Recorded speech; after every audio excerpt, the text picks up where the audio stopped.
நம்ம சின்னாலப்பட்டி தங்கவேல் ஐயாவுடைய இந்த தளத்திற்கு வந்திருக்கக்கூடிய சிறப்பு பேச்சாளராக வேத ஜோதிட ஞானம் அப்படிங்கிற தலைப்புல இன்றைக்கு நமக்காக பேச வந்திருக்காங்க. ஒரு அருமையானதொரு தலைப்பு. ஐயாவை பற்றி சுருக்கமா சில விஷயங்கள் சொல்லணும். 76 வயது ஐயாவுக்கு இப்ப நடந்துட்டு இருக்கு. ஐயாவை போற்றி வணங்குகின்றோம். ஒரே மற்றவங்க எல்லாம் கொஞ்சம் மியூட் பண்ணிடுங்க. ஐயாவை போற்றி வணங்குகின்றோம். கிட்டத்தட்ட 56 ஆண்டு காலம் இந்த ஜோதிட துறையில் வாசம் சிந்திப்பது அனைத்தையுமே ஐயா ஜோதிடம் அப்படிங்கிற அடிப்படையில பண்ணிட்டு இருக்காங்க. ஆரம்ப காலங்களில் ஓவிய ஆசிரியராக இருந்தவர் இன்றைக்கு ஜோதிடத்தின் காவிய ஆசிரியராக மாறி இருக்கிறார். நம்ம திண்டுக்கல்ல இருக்கக்கூடிய தேவாங்கர் பள்ளியில ஓவியர் ஆசிரியராக இருந்து ஓய்வு பெறும் வரை அதே பள்ளியில பணியாற்றிட்டு இருந்தவங்க. ஐயாவுடைய வீட்டுக்கு போயிருக்கிறவங்க எல்லாருக்கும் தெரியும். கிட்டத்தட்ட ஒரு 20க்கு 20 சதுரடி உள்ள ஒரு வீடு, மொத்தம் 400 சதுரடி, முழுக்க முழுக்க புத்தகங்களாவே இருக்கக்கூடிய ஒரு சதுரடி. புத்தகங்களுக்கு மத்தியில ஐயா ஒளிஞ்சிக்கிட்டு இருப்பாங்க. அந்த அளவுக்கு ஜோதிட ஞானம், ஜோதிடத்தையே எப்பொழுதும் சுவாசித்து அதிலேயே ஊறிக்கிட்டு இருக்கிறவங்க. அப்படி ஒரு இது.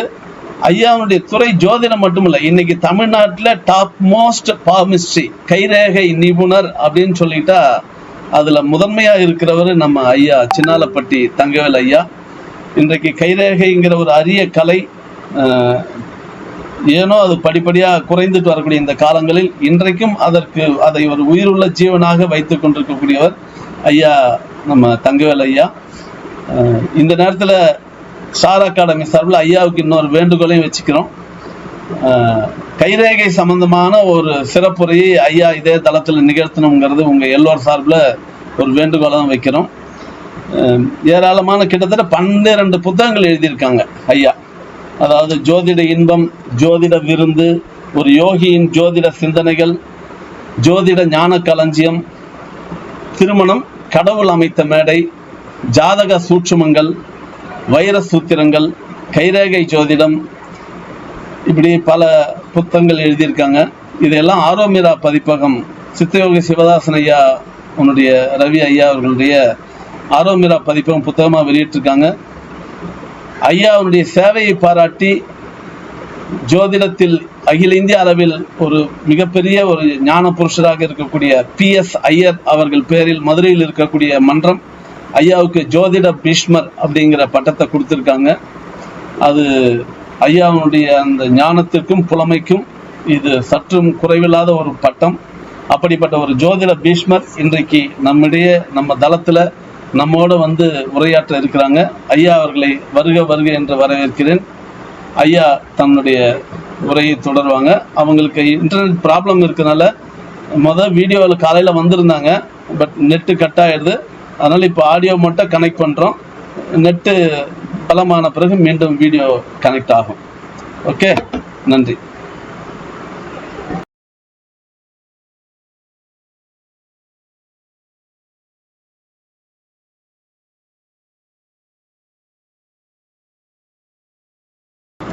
ஐயா உங்க ஆடியோ கனெக்ட் ஆகாம இருக்குங்கய்யா. ஆடியோ அன்மியூட் பண்ணிட்டு பேசலாங்கய்யா. சார் நான் பேசுறது கேக்குதாங்க சார்? கேக்குதுங்கய்யா, கேக்குதுங்கய்யா.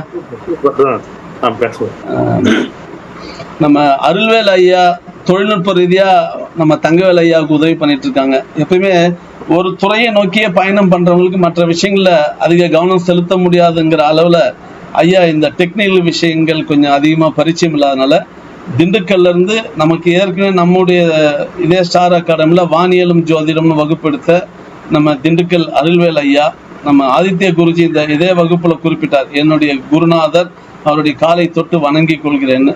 அந்த அருள்வேல் ஐயாவுடைய குருநாதர் தான் நம்ம சின்னாலப்பட்டி தங்கவேல் ஐயா. இப்படி பெரிய பெரிய ஞான குருக்கள்லாம் நம்முடைய குழுக்கள் இருக்காங்க. அந்த அருள்வேல் ஐயாவுடைய இணைப்புல இருந்து தங்கவேல் ஐயா பேசுறாங்க. நம்ம நிகழ்ச்சிக்கு போவோம். ஐயா நீங்க தொடரலாங்க ஐயா.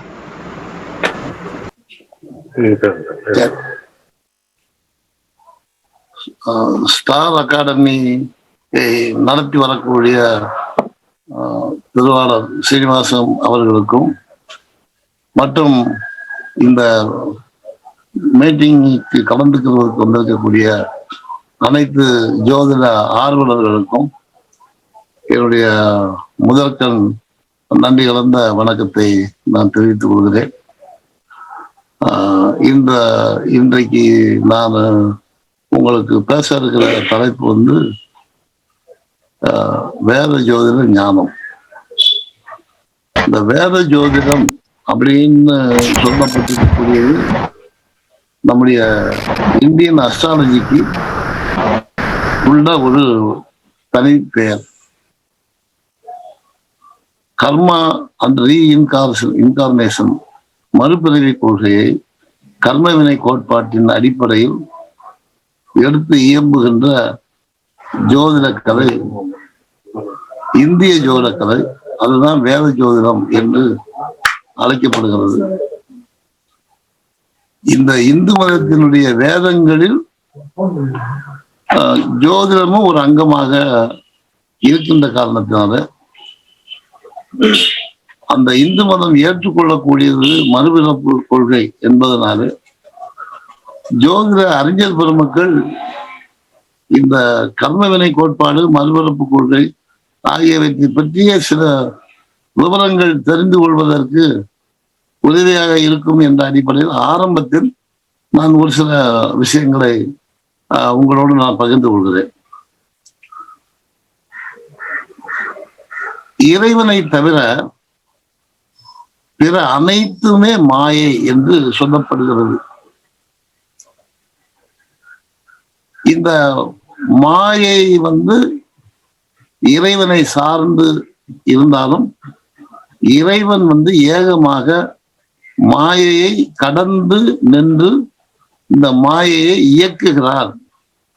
இந்த மாயையின் வசப்படாமல் மாயையை இயக்குகின்ற தனித்துவமான ஏகமான ஒரு ஆற்றல், சுதந்திரமான ஒரு ஆற்றல், அதுதான் இறை ஆற்றல். அந்த இறை ஆற்றல் பற்றற்ற நிலையில் உள்ள நிராசையில் செயல்படுகின்ற ஒரு ஆற்றல்.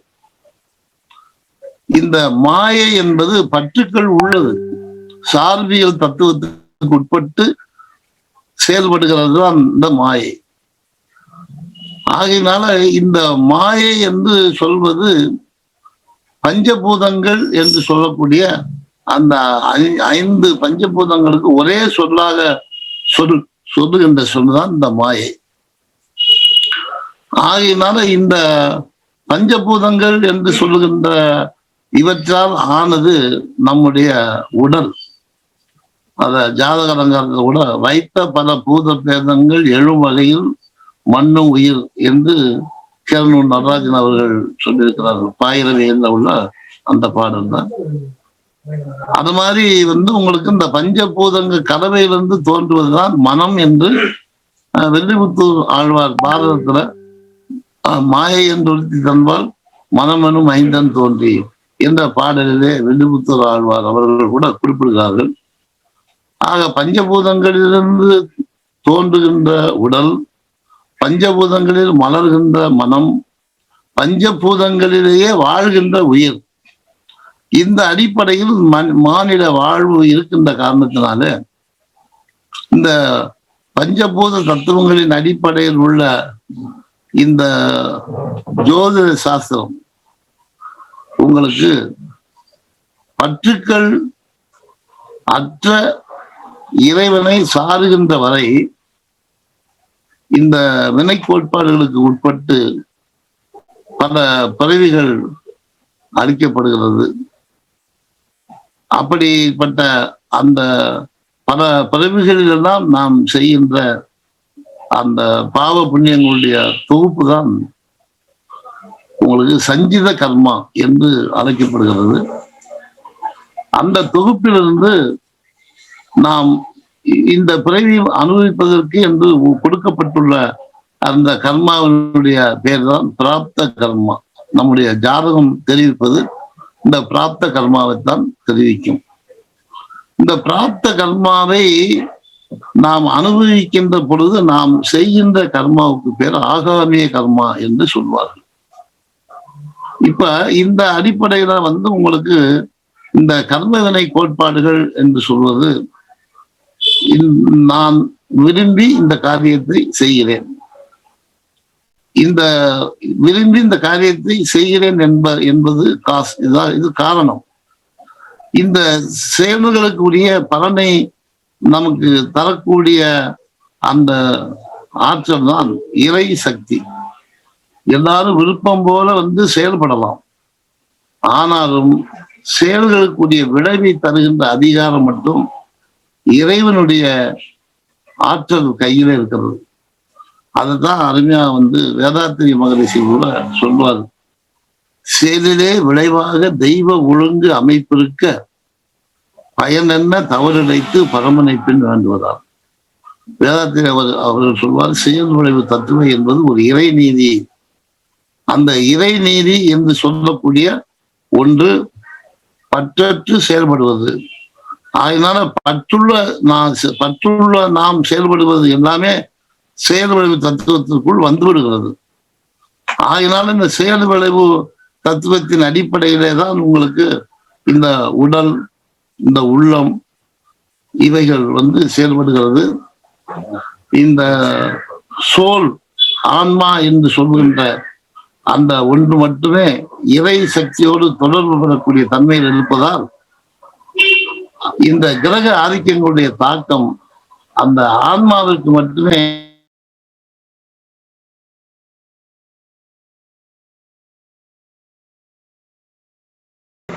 ஐயா உங்களது மியூட் ஆயிடுச்சுங்கய்யா.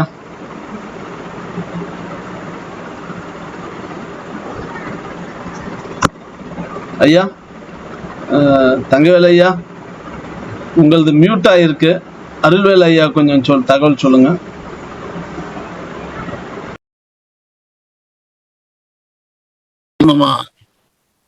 உங்களுக்கு சொன்னா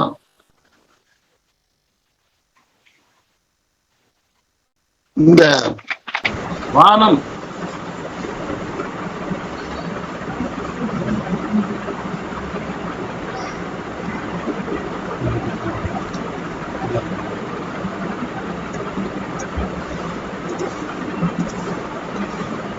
இணைப்புல இருக்காங்க, மியூட் ஆயிடுது. ஐயா மியூட்ல இருக்கீங்க. பேசலாங்க. இதுல நெருப்பு தத்துவ ராசிகள் என்று மேச, சிம்மம், தனுசு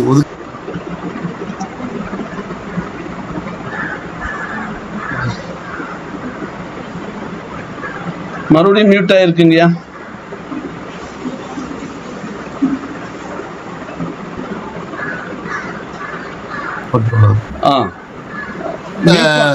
மியூட் பண்ணாம பேசுங்கய்யா. ஓகே ஓகே கேக்குது இப்போ. ரைட்டுங்கய்யா, மகிழ்ச்சிங்க. இந்த தத்துவங்களின் அடிப்படையிலேயே சந்தோஷம். பேசலாங்கய்யா, கேக்குதுங்கய்யா.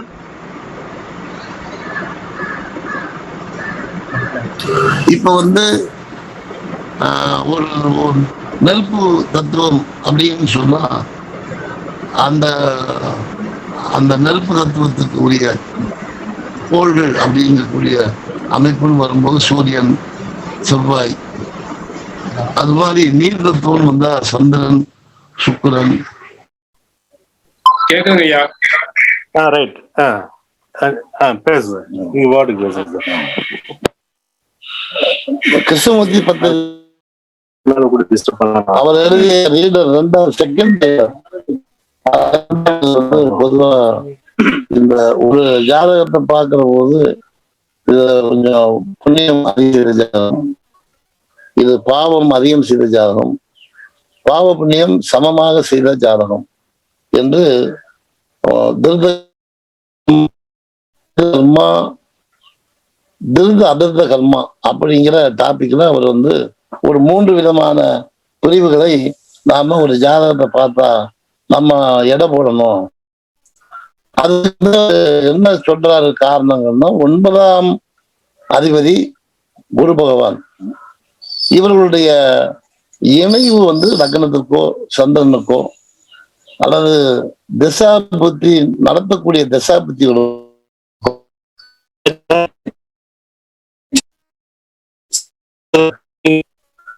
விஜயராஜா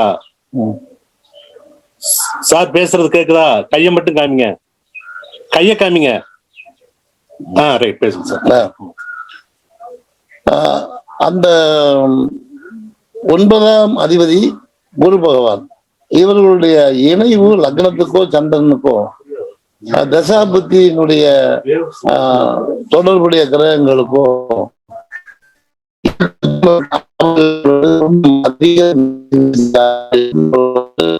அவரு கிருஷ்ணமூர்த்தி அவர்கள் சொல்கிறார்கள். அதே போல 9ஆம் அதிபதி குரு பகவானுடைய பார்வை தொடர்பு மட்டுமே பெறக்கூடிய லக்னமோ சந்திரனோ அந்த தசாபதி நாதர்களுடைய அமைப்போ இருந்தால் அது வந்து பாவ புண்ணியம் சமமாக செய்த ஜாதகத்துக்கு இந்த அமைப்பு இருக்கும் என்று அவர் கிருஷ்ணமூர்த்தி அவர்கள் சொல்கிறார்கள். இதனுடைய தொடர்புகள் 9ஆம் அதிபதி குரு பகவானுடைய தொடர்புகளே இல்லாத நிலையில் லக்னம் சந்திரன் அந்த தசாபதி நாதர்களுடைய அமைப்புகள் இருந்தால் அது அதிகமான பாவம் செய்த ஜாதகம் என்று குறிப்பிடுகிறார். இது அவருடைய செகண்ட் ரீடர் கிருஷ்ணமூர்த்தி பத்திரிகை second reader fundamental of astrology. அதாவது 15ஆம் பக்கத்துல பாத்தீங்கன்னா இந்த விவரங்கள் பூராமே அவரு தெளிவா குறிப்பிட்டிருக்கிறார். அப்ப அந்த அடிப்படையில நமக்கு வந்து ஒரு ஜாதகத்தை வந்து நமக்கு பார்க்கிற போது அந்த 9ஆம் அதிபதி குரு பகவான் லக்னம் சந்திரன் தசாபதிநாதருடைய தொடர்புகள் எந்த அளவுக்கு இருக்கோ அந்த அளவுக்கு அந்த ஜாதகம் ஒரு சற்று சிறந்த ஜாதகம் அப்படிங்கிற ஒரு முடிவுக்கு நாம வரலாம் அப்படிங்கிற மாதிரியான ஒரு கருத்தை தெரிவித்திருக்கிறார். இது வந்து கிருஷ்ணமூர்த்தி பத்திரிகையிலே கூறப்பட்டிருக்கிறது. ஆர்வம் கொண்டவர்கள் அந்த செகண்ட் ரீடர் ஃபண்டமெண்டல் ஆஃப் அஸ்ட்ராலஜிங்கிற செகண்ட் ரீடர் வந்து இங்க அநேகமா 15வது பக்கம் தெரிஞ்சுக்கலாம். உங்களுக்கு நம்முடைய இந்த ஜாதகம் முன்னோர்களால் கணிக்கப்பட்டுள்ள நிலைகள்ல பாத்தீங்கன்னா ஒரு நாள் கணிதம் என்ற அடிப்படையில நமக்கு லக்னம் கணிக்கப்படுகிறது. 360 டிகிரி என்று தன்னைத்தானே ஒரு தடவை சுற்றி கொள்கின்ற அந்த வட்டத்திற்கு 360 டிகிரி என்றால் ஒரு நாளில் நமக்கு அந்த 360 டிகிரியும் தோன்றி நின்று மறைவது என்பது லக்னமாகிறது. இதுல வந்து அந்த சூரிய உதயம் கீழ்வானத்தில் உதயமாகின்ற லக்னம் நண்பகலில் உச்சிக்கு வரக்கூடிய நிலை, இது லக்னத்தினுடைய ஆரோகண கதியில் பலம் கூடுகிறது. அந்த உச்சியிலிருந்து மாலை அஸ்தமனமாகி இரவு வந்து நீசம் பெறக்கூடிய நிலை வரைக்கும் அவரோகண கதியில் பலம் வந்து லக்னத்துக்கு குறைகிறது. ஆக இந்த 4 நிலைகள் ஒரு நாள்ல உதயகாலம், உச்சி காலம், அஸ்தமன காலம், நீசம் என்ற 4 நிலைகள்ல லக்னத்தினுடைய பலத்தை நாம் வந்து நிர்ணயிப்பதற்கு ஒரு நாள் சுற்றில் 360 டிகிரியில் லக்ன கணிதம் நமக்கு உபயோகமாக இருக்கிறது. இதற்கு அடுத்தாப்புல ஒரு மாதம் என்று எடுத்துக்கிற பொழுது இந்த பூமியை சந்திரன் சுற்றி வரக்கூடிய அந்த 360 டிகிரியை எடுத்துக்கொள்கிற பொழுது இதுல வந்து உங்களுக்கு வளர்பிறை அஷ்டமியை உதயமாகவும், பௌர்ணமியை உச்சியாகவும், தேய்பிறை அஷ்டமியை அஸ்தமனமாகவும், அமாவாசையை நீசம் என்ற நிலையிலையும் நாம் இந்த லக்ன கணிதத்தோட இந்த சந்திரனுடைய கணிதத்தையும் நாம் பொருத்தி பார்க்கலாம். அந்த லக்ன கணிதம் என்பது சூரியனுடைய சுற்று அடிப்படையில கணிக்கப்படுகிறது. இது சந்திரனுடைய சுற்று அடிப்படையிலே கணிக்கப்படுகிறது. ஆகையினால உங்களுக்கு உடல் சார்ந்த அறிவு சார்ந்த விஷயங்கள் அப்படிங்கிறது லக்ன அடிப்படையிலையும், உணர்வு சார்ந்த விஷயங்கள் என்ற அடிப்படையில் இந்த சந்திரனுடைய நிலையை வைத்து நாம வந்து ஒரு முடிவெடுக்கலாம். அடுத்தது வருட கணிதம்.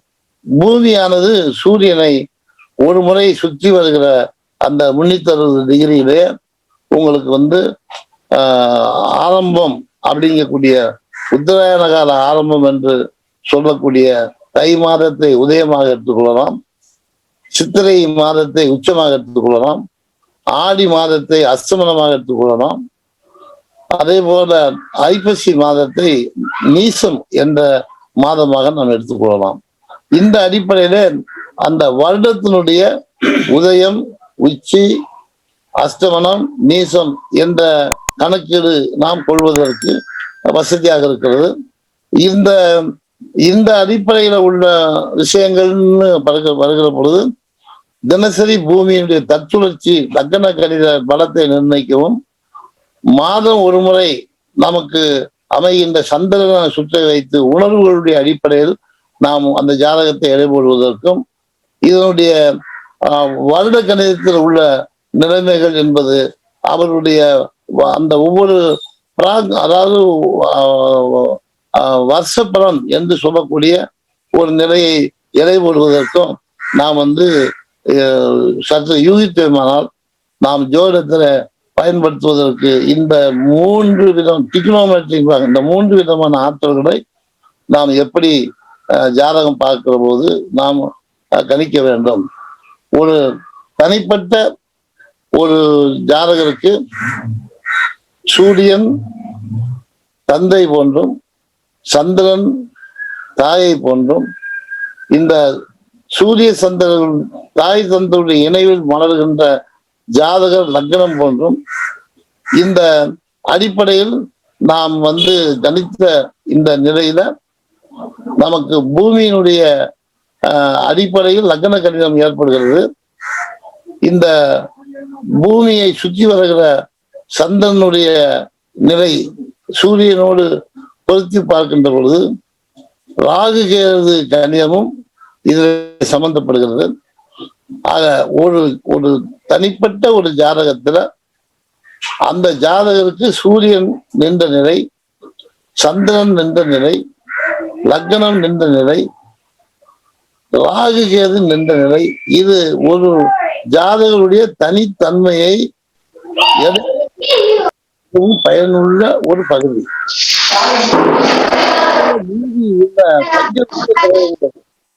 செவ்வாய், புதன், வியாழன், வெள்ளி, சனி, இந்த பஞ்சபூத கிரகங்கள் என்று சொல்லக்கூடிய தொடர்பில் ஒவ்வொரு தனி மனித ஜாதகமும்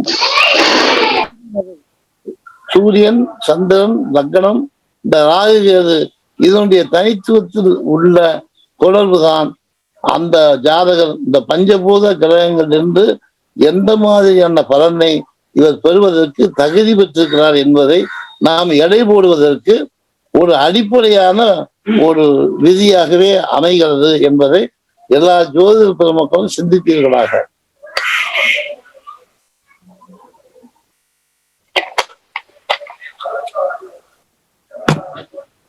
இப்போ இந்த பூமியினுடைய அமைப்பும் சூரியனுடைய அமைப்பையும் பார்த்தீங்கன்னா, சூரியன் எந்த இடத்துல இருக்கிறாரோ அதற்கு நேர 180வது டிகிரியில தான் பூமி இருக்கு. அந்த சூரியன் இருக்கக்கூடிய இடத்துல முன்பின் 90 டிகிரி என்பது நமக்கு ஒரு வட்டத்தினுடைய உள்வட்ட பகுதி அப்படின்னு நம்ம எடுத்துக்கலாம். இந்த பூமி இருக்கக்கூடியதுக்கு முன்பின் 90 டிகிரி இருக்கு பார்த்தீங்கன்னா, இதை அந்த வட்டத்தினுடைய வெளிவட்ட பகுதி அப்படின்னு நம்ம எடுத்துக்கலாம். இப்ப சூரியன் இருக்கிற இடத்துக்கு நேரா பூமி இருந்து பூமிக்கு நேரா பின்னாடி சந்திரன் இருந்தா தான் அன்னைக்கு பௌர்ணமின்னு சொல்றோம். அதனால உங்களுக்கு அந்த பூமியை முன்பின் 90 டிகிரி உள்ளது வெளிவட்ட பகுதி, சூரியனுக்கு முன்பின் உள்ள பகுதி உள்வட்ட பகுதி. அது மாதிரி நாம ஒரு ஜாதகத்தை நம்ம பார்க்கும்போது பகுக்கலாம். அந்த மாதிரி பகுக்கிற பொழுது இந்த வெளிவட்டத்துல உள்ள கிரகங்கள், பூமிக்கு வெளியிலே உள்ள கிரகங்கள் செவ்வாய், குரு, சனி ஆகிய இந்த கிரகங்கள் உள்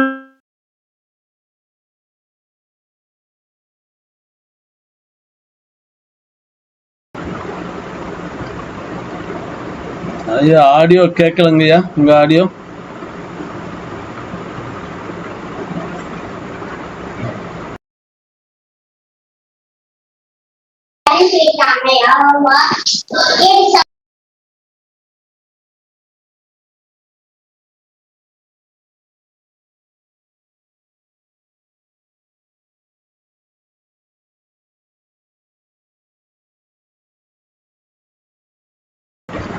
ஐயா ஆடியோ கேட்கலங்கய்யா.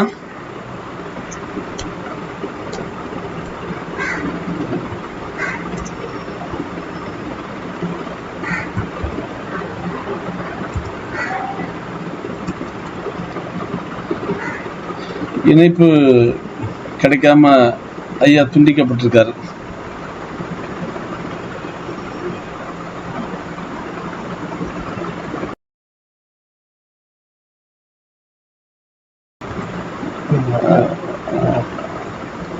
கனெக்ட் பண்ணிட்டியா? சரி. ஐயா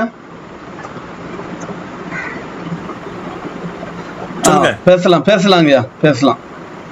அப்படி எல்லா கிரகங்களுமே அந்த சூரியனுக்கு முன்பின் 90 டிகிரிக்குள் அமைந்துள்ள ஜாதகங்களை பார்த்தீங்கன்னா அந்த ஜாதகர்கள் நல்ல சிறந்த கல்வி அறிவு உடையவர்களாக இருப்பார்கள் என்பதை நீங்கள் அனுபவ ரீதியாக பார்க்கலாம். இது மாதிரி உங்களுக்கு நம்முடைய வீடுகள்னு பார்க்கிற போது இப்ப 12 பாவகங்கள் இருக்கு. இதுல லக்ன பாவத்துல 180வது டிகிரி வரைக்கும் உள்ள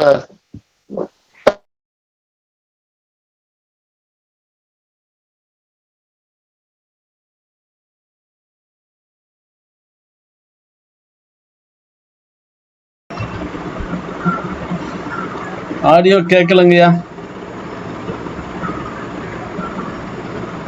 ஐயா அருள்வேல் ஐயா, நம்ம சின்னாலப்பட்டி ஐயாவுடைய ஆடியோ கேட்கல.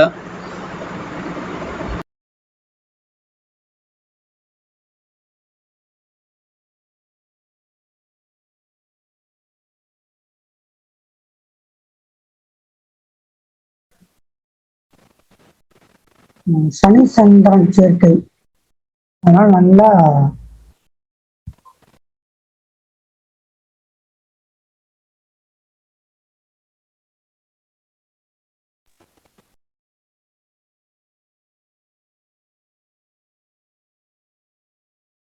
அவர்களுடைய ஜாதகத்தை பார்த்தால் வெளிப்பட்ட கிரகங்கள் வெளியிலேயே இருக்கும். நம்முடைய தமிழக முதல்வர், பழைய தமிழக முதல்வர் கலைஞர் கருணாநிதி அவருடைய ஜாதகத்தை பார்த்தால் வெளிப்பட்ட கிரகங்கள் வெளியிலேயே இருக்கும். இந்த வெளிப்பட்ட கிரகங்கள் வெளியிலேயே இருக்கக்கூடிய ஜாதகர்களுடைய வாழ்க்கையில் அவங்க இளமை காலத்துல பெற்றோருடைய பராமரிப்பு சற்று குறைவாக இருக்கும். ஆனா அவர்களுடைய வாழ்க்கையில மிகப்பெரிய சாதனையை படைக்கக்கூடியவர்களாக. மியூட் ஆயிடுதுங்கய்யா, மியூட் பண்ணாம பேச சொல்லுங்கய்யா ஐயாவை. மியூட் ஆயிடுது.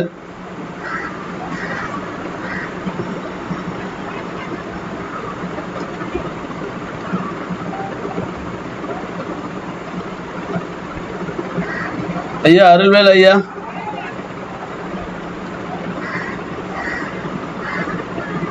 அவர்களுக்கு சிறப்பாக இருக்காது. இது உங்களுக்கு எக்ஸாம்பிளுக்கு ஒரு உதாரணத்துக்கு இந்திரா காந்தி ஜாதகத்தை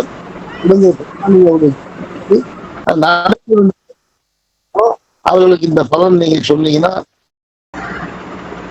ஐயா மியூட்ல இருக்கு ஐயா, அது பேசலாம் அன்மியூட் பண்ணிட்டு ஓகேங்கய்யா, பேசலாங்கய்யா. இந்த பாவகங்கள் அப்படின்னு நம்ம பிரிக்கக்கூடியத இந்த 12 பாவகங்கள்ல ஒற்றித்த பாவகங்கள் அப்படின்னு சொல்லக்கூடியது, அதாவது 1, 3, 5, 7, 9, 11 ஆகிய இந்த ஒற்றித்த பாவகங்கள். அது மாதிரி ரெட்டித்த பாவகங்கள் என்று சொல்வது 2, 4, 6, 8, 10, 12. இந்த பாவகங்கள்ல நீங்க பாத்தீங்கன்னா ஒண்ணு ஆண் ராசியாகவே அமையும் அல்லது பெண் ராசியாகவே அமையும். அந்த மாதிரி அமைப்புகள்ல அதுல இந்த ஒற்றித்த ராசிகள்னு சொல்றது லக்ன பாவத்தை வைத்து 1, 3, 5, 7, 9, 11 ஒற்றித்த பாவங்கள். அந்த லக்னத்தை வைத்துதான் 2, 4, 6, 8, 10, 12 அந்த ரெட்டித்த பாவங்கள் அப்படிங்கிறதையும் நம்ம பார்க்கலாம். அப்ப இதுல வந்து ஒற்றித்த பாவகங்களில் அதிகமான வலுவான கிரகங்கள் அமைந்துள்ள ஜாதகர்களுக்கு உறவுகளால் அவர்களுக்கு ஆதரவான நல்ல பலன்கள் அமைகிறது. பெற்றோர்களால் நலம், மனைவியால் நலம், பிள்ளைகளால் நலம் என்ற பலன்களை நீங்கள் நடைமுறையில இந்த லக்னத்துக்கு ஒற்றித்த பாவகங்களில் வலுவான கிரகங்கள் அமையப்பட்டவர்களுக்கு நடைமுறையில் நீங்க பார்க்கலாம். அந்த ஒற்றித்த பாவகங்கள், லக்னத்துக்கு ஒற்றித்த பாவகங்கள்ல கிரகங்கள் வலுவாக இல்லை. இந்த 2, 4, 6, 8, 10, 12 கிரகங்களுடைய வலு இருக்கு அப்படின்னா அவர்களுடைய வரவு சிறப்பாக இருக்கும். தொழில் நிமித்தமாக அவர்கள் வந்து பூர்வீகத்தை விட்டு வெளியில போய் நல்லா சம்பாதிப்பாங்க, பொருளாதாரத்தில் மிக சிறந்து விளங்குவார்கள் அப்படிங்கிற மாதிரியான பலன் நீங்க பார்க்கலாம்.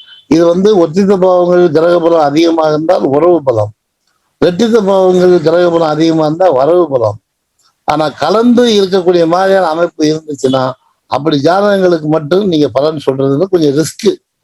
அது நீங்க ரொம்ப ஆலோசனை பண்ணி அந்த ஆதிபத்திய ரீதியில தான் நீங்க வந்து உங்களுடைய திறமையை காமிச்சு நீங்க வந்து இந்த பலன் எடுக்கணும். இது ஷார்ட்கட்டா நீங்க வந்து இந்த உறவு வரவை மட்டும் பார்க்கிற போது இந்த 2ல ஏதாவது ஒரு பக்கம் வலுவா இருந்தால் அந்த பலனை நீங்க சொல்றதுக்கு ஈஸியா வந்து பிக்கப் பண்ணிக்கலாம்.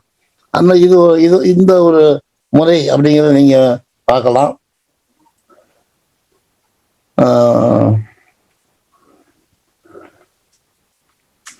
அப்புறம் வந்து உங்களுக்கு இந்த பாவக பலன்கள், இந்த பாவக பலன்களுக்கு அந்த பாவகத்தில் உள்ள காரகங்கள், அந்த காரகங்களையும் பாவங்களையும் இணைக்கக்கூடிய நிலையில வந்து உங்களுக்கு வந்து சொல்லுகிற முறை வந்து ஜோசியத்துல ரொம்ப முக்கியமானது.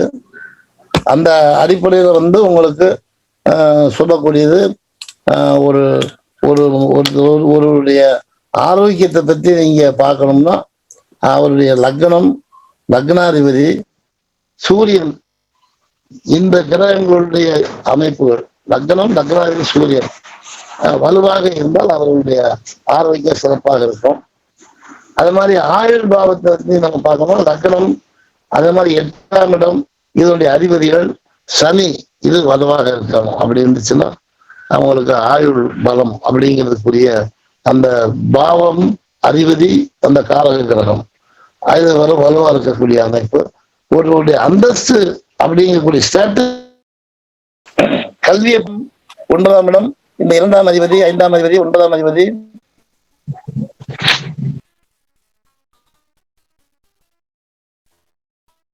இதோட புதன் கல்வி தொடர்பு குறைகிற அளவுக்கு கல்வி நடுத்தரமாக இருக்கும். இந்த அடிப்படையில வந்து ஒருவருடைய கல்வியை பற்றி இடைவெளிக்கு இப்ப 4ஆம் இடம் அப்படின்னு சொல்லக்கூடியத 5ஆம் இடத்தோட பொருத்தி பார்த்துக்கலாம், 2ஆம் இடத்தை 5ஆம் இடத்தோட பொருத்தி பார்த்துக்கலாம். 9ஆம் இடம் சேர்கிற பொழுது உயர்ந்த கல்வி, உயர் சிறப்பு கல்வி அப்படிங்கிற மாதிரி வரும். இதுல புதனையும் குருவையும் நாம் வந்து காரக கிரகத்தை அதனுடைய பலத்தையும் நம்ம சீர்தூக்கி பார்த்துக்கொள்ளணும். அதே மாதிரி வந்து உங்களுக்கு அந்த உடன்பிறப்புகள் அப்படின்னு பார்த்தோம்னா 3ஆம் அதிபதி இளைய சகோதரத்துக்கு உரிய செவ்வாய் எப்படி காரக கிரகம் வலுவா இருக்கார்.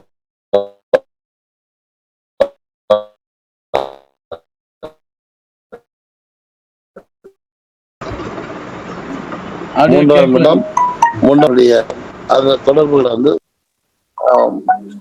11ஆம் அதிபதி 11ஆம் இடம் குரு, இவர்களை வைத்து மூத்த சகோதர நிலைகளையும்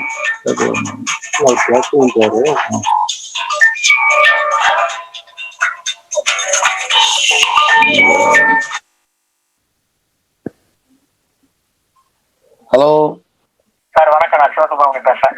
சொல்லுங்க. சரியா இருக்கீங்களா? ஆமா, இப்ப முக்கியமாக வேலை வைக்கிறேன். சரி, எங்கதான் இருக்கீங்களா, வெளியே இருக்கீங்களா? சரி, நான் அப்புறம் பேசுறேன். ஐயா உங்க உரையை தொடரலாம், இணைப்புல இருக்கீங்க. இப்ப வந்து இந்த சகோதரர்கள் அப்படின்னு வருகிற போது 11ஆம் இடம் 11ஆம் அதிபதி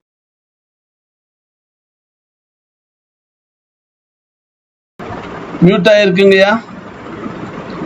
அருள்வேல் ஐயா, அவங்க ஐயா அது மியூட் ஆயிருக்கு.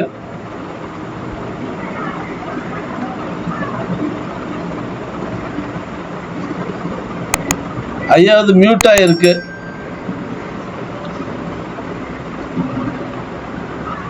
அன்மியூட் பண்ணிட்டு பேசுங்க ஐயா.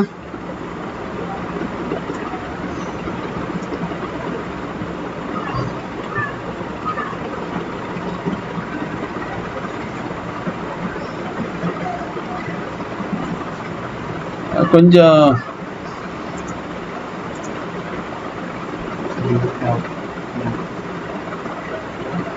ஐயா, அருள்வேல் ஐயா, ஐயா அது மியூட்ல இருக்கு, கொஞ்சம் அன்மியூட் பண்ணுங்க.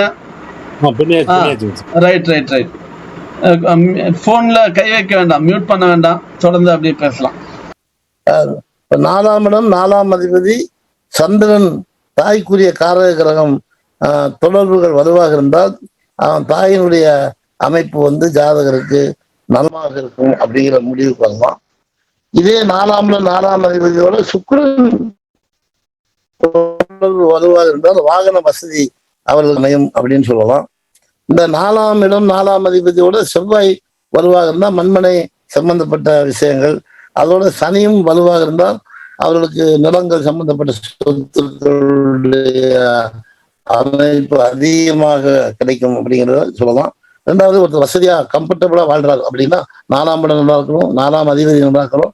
அதோட வந்து சுக்கிரனும் குருவும் சிறப்பாக இருக்கணும். அந்த சுக்கிரனும் குருவும் சிறப்பாக இருக்கக்கூடிய 4ஆம் இடமும் 4ஆம் அதிபதியும் தொடர்புகள் சிறப்பாக இருந்தால் அவர்கள் கம்ஃபர்டபுளான லைஃப், ஒரு வசதியான ஒரு வாழ்க்கையை வாழக்கூடிய நபர்களாக இருப்பார்கள். அது மாதிரி வந்து உங்களுக்கு குழந்தைகளுடைய அமைப்பு ஒருத்தருக்கு சாதகமாக அமையணும்.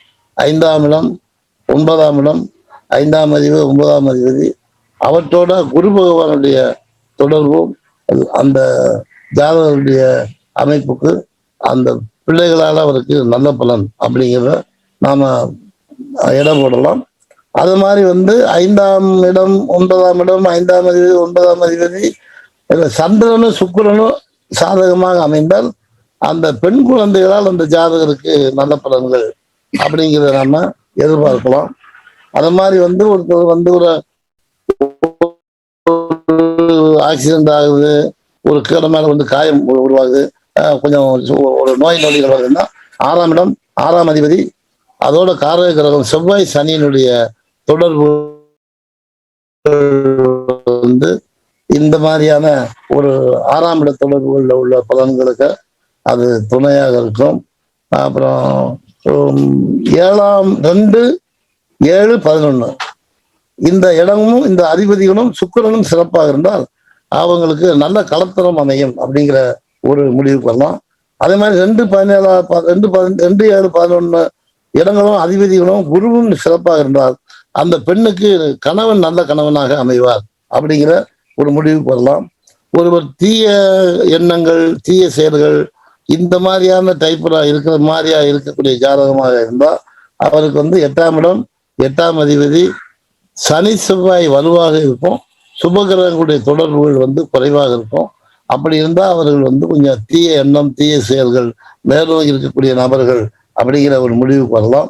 ரெண்டாவது, மத சம்பந்தமான இறை வழிபாடு சம்பந்தமான ஒரு ஆர்வம் அந்த ஒரு நிலை உள்ளவர்களுக்கு 9ஆம் இடம் 9ஆம் அதிபதி குரு பகவானுடைய ஒரு தொடர்புகள் சிறப்பாக இருந்தால் அவர்கள் வந்து இந்த மாதிரி மத சம்பந்தப்பட்ட காரியங்களில் ஆர்வத்தோடு செயல்படுவார்கள். அடுத்தது உங்களுக்கு 11ஆம் இடம் 11ஆம் அதிபதி குரு பகவானுக்கு மூத்த சகோதரர்களால் ஆதாயம் அடைவார்கள். உங்களுக்கு வந்து படுத்தா நல்லா குரல் போட்டு தூங்குற மாதிரி தூக்கம் வரணும்னா 12ஆம் இடம் 12ஆம் அதிபதி சுக்கிரன் இந்த தொடர்புகள் ஒருத்தருக்கு சிறப்பாக இருந்தால் அவர் வந்து தூக்கம் நல்ல தூக்கம் வரக்கூடிய மாதிரியான ஒரு தன்மை உடையவர்களாக இருப்பார்கள். அந்த மாதிரி வெளிநாடுகள்ல போய் தொழில் செஞ்சு முன்னேறணும் அப்படின்னா அவர்களுடைய ஜாதகத்துல 3ஆம் இடம் 9ஆம் இடம் 12ஆம் இடம் அந்த அதிபதிகளுடைய நிலை, அதோட சனி பகவானுக்கும் ராகு பகவானுக்கும் இந்த இடங்களுக்கு தொடர்புகள் இருக்குமே ஆனால் அவர்கள் பெரும்பாலும் வெளிநாட்டில் வந்து போய் சம்பாதிக்கக்கூடிய நபர்களாக இருக்கிறார்கள் அப்படிங்கிற மாதிரி நம்ம பார்க்கலாம். இதுல வந்து சுபர்களுடைய இணைவு, பார்வை, அந்த தொடர்புகள் இருக்கிற அளவுக்கு இந்த பலன்கள் வந்து அவர்களுக்கு மிகுதியாக கிடைக்கும். இது குறைந்த அளவுக்கு அந்த பலன்கள் கொஞ்சம் குறைவாக கிடைக்கும். அப்படிங்கிறத நம்ம வந்து யூகிச்சு நாம வந்து பலன் வந்து சொல்லணும். இது பாவகங்களோட காரக கிரகங்களை இணைத்து வைத்து பலன் சொல்வதற்கு இந்த ஃபார்முலாவை நீங்க ஃபாலோ பண்ணலாம். இது இந்த பாவகங்களுக்கும் காரகங்களுக்கும் உள்ள ஒரு தொடர்புகள் அப்படிங்கிற மாதிரியா இதை எடுத்துக்கலாம். அடுத்தாப்புல ஒரு ஜாதகத்தை நம்ம பார்க்கக்கூடிய நிலையில வந்து ஒரு எந்த ஒரு வீட்டு அதிபதியா இருந்தாலும் சரி, அதாவது எந்த ஒரு கிரகமா இருந்தாலும் சரி, அந்த கிரகங்களுடைய பொசிஷன், அதனுடைய அமைவு எப்படி இருக்கு, அடுத்தது அதனுடைய பார்வை, அது பெறக்கூடிய கிரகங்களுடைய பார்வை, அந்த கிரகத்தினுடைய பார்வை இது எப்படி அமைஞ்சிருக்கு, அடுத்தது இணைவு, அந்த கிரகங்களோட எந்த கிரகங்களுடைய இணைவு இருக்கு.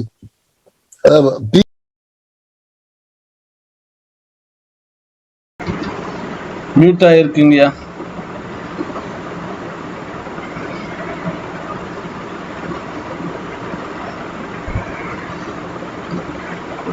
ஐயா அது மியூட் ஆயிருக்கு.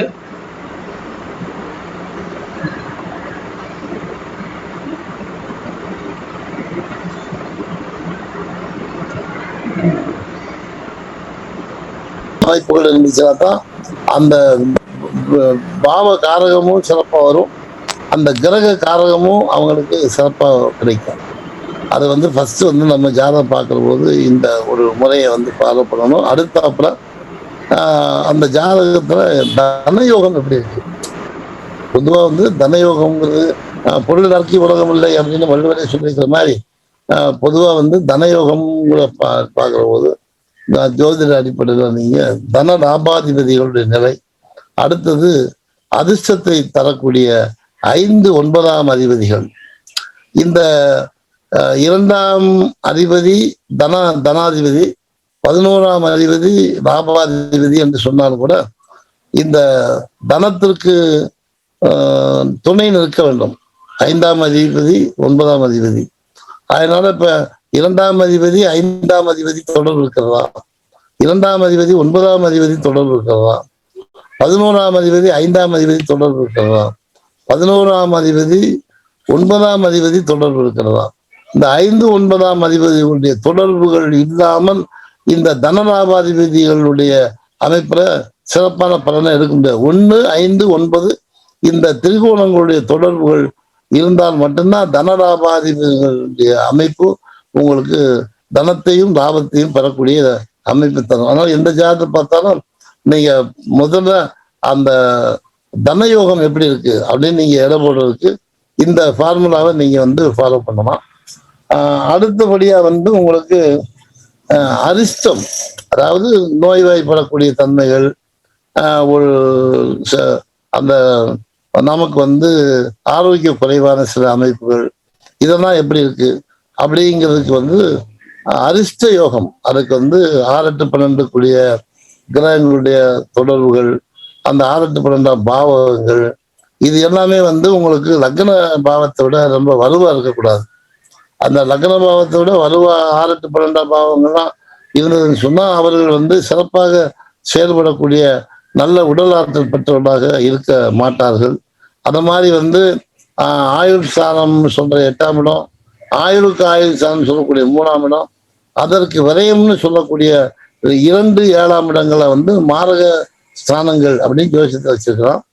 அந்த மாரக ஸ்தானத்துக்குரிய கிரகங்களுடைய நிலைகள் 6, 8, 12 கூடிய பாவங்களுக்கோ 6, 8, 12ஆம் இடத்து கிரகங்களுடைய தொடர்புகளுக்கோ இருந்தாலும் அது அவர்களுக்கு அந்த காலங்கள் ஒரு உயிராபத்தை, உடல் ரீதியான பல பாதிப்புகளை சந்திக்க செய்யும். அந்த காம்பினேஷன் அந்த ஒரு ஜாதத்தை பார்க்கிற போது இதையும் நம்ம பார்க்கணும். இந்த அரிஷ்ட யோகங்கள் எப்படி இருக்கு, இந்த தனயோகம் எப்படி இருக்கு, அரிஷ்ட யோகம் எப்படி இருக்கு, அடுத்தபடியா வந்து இது நல்ல ராஜயோகமான ஜாதகமா அப்படின்னா இந்த 4, 7, 10 சொல்ற கேந்திரங்கள், 1, 5, 9ன்னு சொல்லக்கூடிய திரிகோணங்கள். இந்த 6 வீடுகளுடைய தொடர்புகள் இந்த 6 வீட்டுகளுக்குள்ளேயே அமைந்ததுன்னு சொன்னா அந்த ஜாதகங்கள் தான் ராஜயோகமான ஜாதகங்கள் அப்படிங்கிற நடைமுறை நீங்க பார்க்கலாம். கேந்திரங்கள்னு சொல்லக்கூடியது 4, 7, 10 எடுத்துக்கோங்க.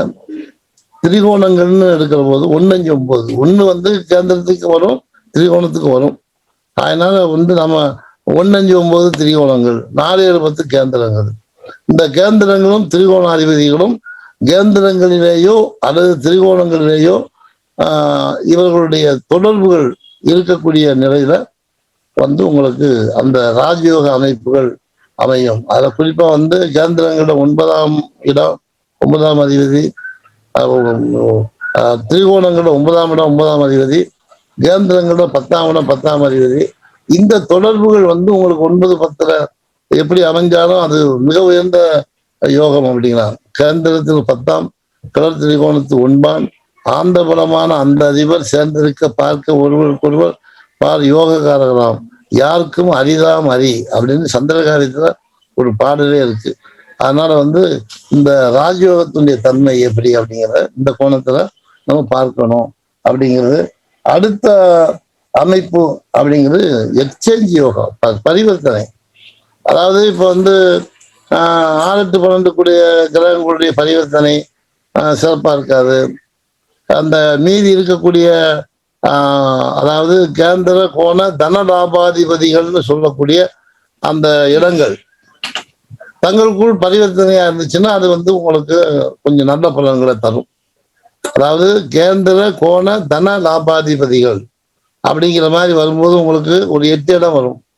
அந்த கேந்திரங்கள்னு சொல்லக்கூடிய 3, திரிகோணங்கள் என்று சொல்லக்கூடிய ஒரு 3, அப்புறம் தன லாபம் அப்படின்னு சொல்லக்கூடிய 2, இவர்களுக்குள் பரிவர்த்தனை அப்படின்னா அந்த ஜாதகத்துக்கு அது கொஞ்சம் நற்பலன். அந்த பலன்களுடைய அளவு அந்த தரக்கூடிய கிரகங்களுடைய பரிவர்த்தனையில வந்து இருக்கக்கூடிய வீடு, ஸ்தான பலம், இதெல்லாம் நம்ம யூகிச்சுதான் வந்து ஒரு முடிவுக்கு நம்ம வர வேண்டியது வரும். ஆமா, அதுக்கு அடுத்தது அதாவது சிறப்பான யோகங்கள். அது வந்து உங்களுக்கு நிறைய கஜகேசரி யோகம், இந்த பஞ்சபுருஷ யோகம், மாளவியா கன்ஜெக்ஷன், தனயோகம், அரிஷ்ட யோகம், ராஜயோகம், பரிவர்த்தனை யோகம், அது மாதிரி இந்த மாதிரி அந்த தனிப்பட்ட சிறப்பான யோகங்கள், லக்ன அடிப்படையில் யோகங்கள், லக்னாதிபதி அடிப்படையில் யோகங்கள், பாவாதிபதிகளின் அடிப்படையில் யோகங்கள், இது மாதிரி வந்து நிறைய தொகுப்பு பல நூல்கள் இருக்கு. அதெல்லாம் வந்து நிறைய படிச்சு வச்சுக்கிட்டா ஒரு ஜாதகத்துக்கு எடை போடக்கூடிய ஒரு சுருக்கமான ஒரு அப்ரோச், எப்படி அணுகுமுறை எப்படிங்கிறதுக்காக இந்த வழியை நான் உங்களுக்கு சொல்லியிருக்கிறேன். அடுத்தது இந்த மன வாழ்க்கை அப்படிங்கக்கூடியது அப்படிங்கிறது ஒரு மேஜரானது. வாழ்க்கையில வந்து உறவுகள், குடும்ப வாழ்க்கைங்கிறது ஒரு பகுதி, அப்ப தொழில் வரவுகள்ங்கிறது ஒரு பகுதி. அப்படி வந்து பார்க்கிற போது மன வாழ்க்கை வந்து குடும்ப வாழ்க்கை அது ஒரு முக்கியமான ஒரு இடம் அப்படிங்கிற மாதிரி இருக்கு. அந்த மாதிரி வருகிற போது பெரும்பாலும் பார்த்தீங்கன்னா எனக்கு தெரிஞ்ச அளவுல இந்த ஆண்களுடைய ஜாதகத்துல பிஜிஎஸ் படத்துக்கு உரிய கிரகங்கள் அப்படின்னு சொல்லக்கூடிய சூரியன், சுக்கிரன், குரு, இந்த கிரகங்கள் வலுவிழக்காம இருக்கணும். அது ரொம்ப நீங்க ஒரு ஜாதகத்தை, ஒரு ஆண் ஜாதகத்தை பார்த்தீங்கன்னு சொன்னா அந்த ஜாதகத்துல சூரியன், சுக்கிரன், குரு வலுவாக இருந்தா தான் அவரு ஆண்மை, நல்ல வலுவான ஆண்மை உடையவர் அப்படிங்கிற ஒரு முடிவுக்கே வரலாம். பெண்கள் ஜாதகமா இருந்துச்சுன்னு சொன்னா சேத்திரஸ் படத்துக்குரிய கிரகங்கள் சந்திரன், செவ்வாய், குரு, இந்த 3 கிரகங்கள் பெண்களுடைய ஜாதகத்துல வலுவா இருக்கணும். அப்ப அந்த மாதிரியான ஒரு வலுவாக இருக்கக்கூடிய அமைப்பு அப்படிங்கிற போது பாருங்க, பெண்களுக்கு சந்திரன், செவ்வாய், குரு, ஆண்களுக்கு சூரியன், சுக்கிரன், குரு. இந்த சூரியன் அப்பாங்கிறோம்.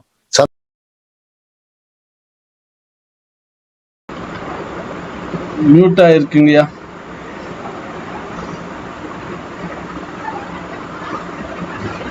ஐயா கேட்கல, மியூட்டா இருக்கு.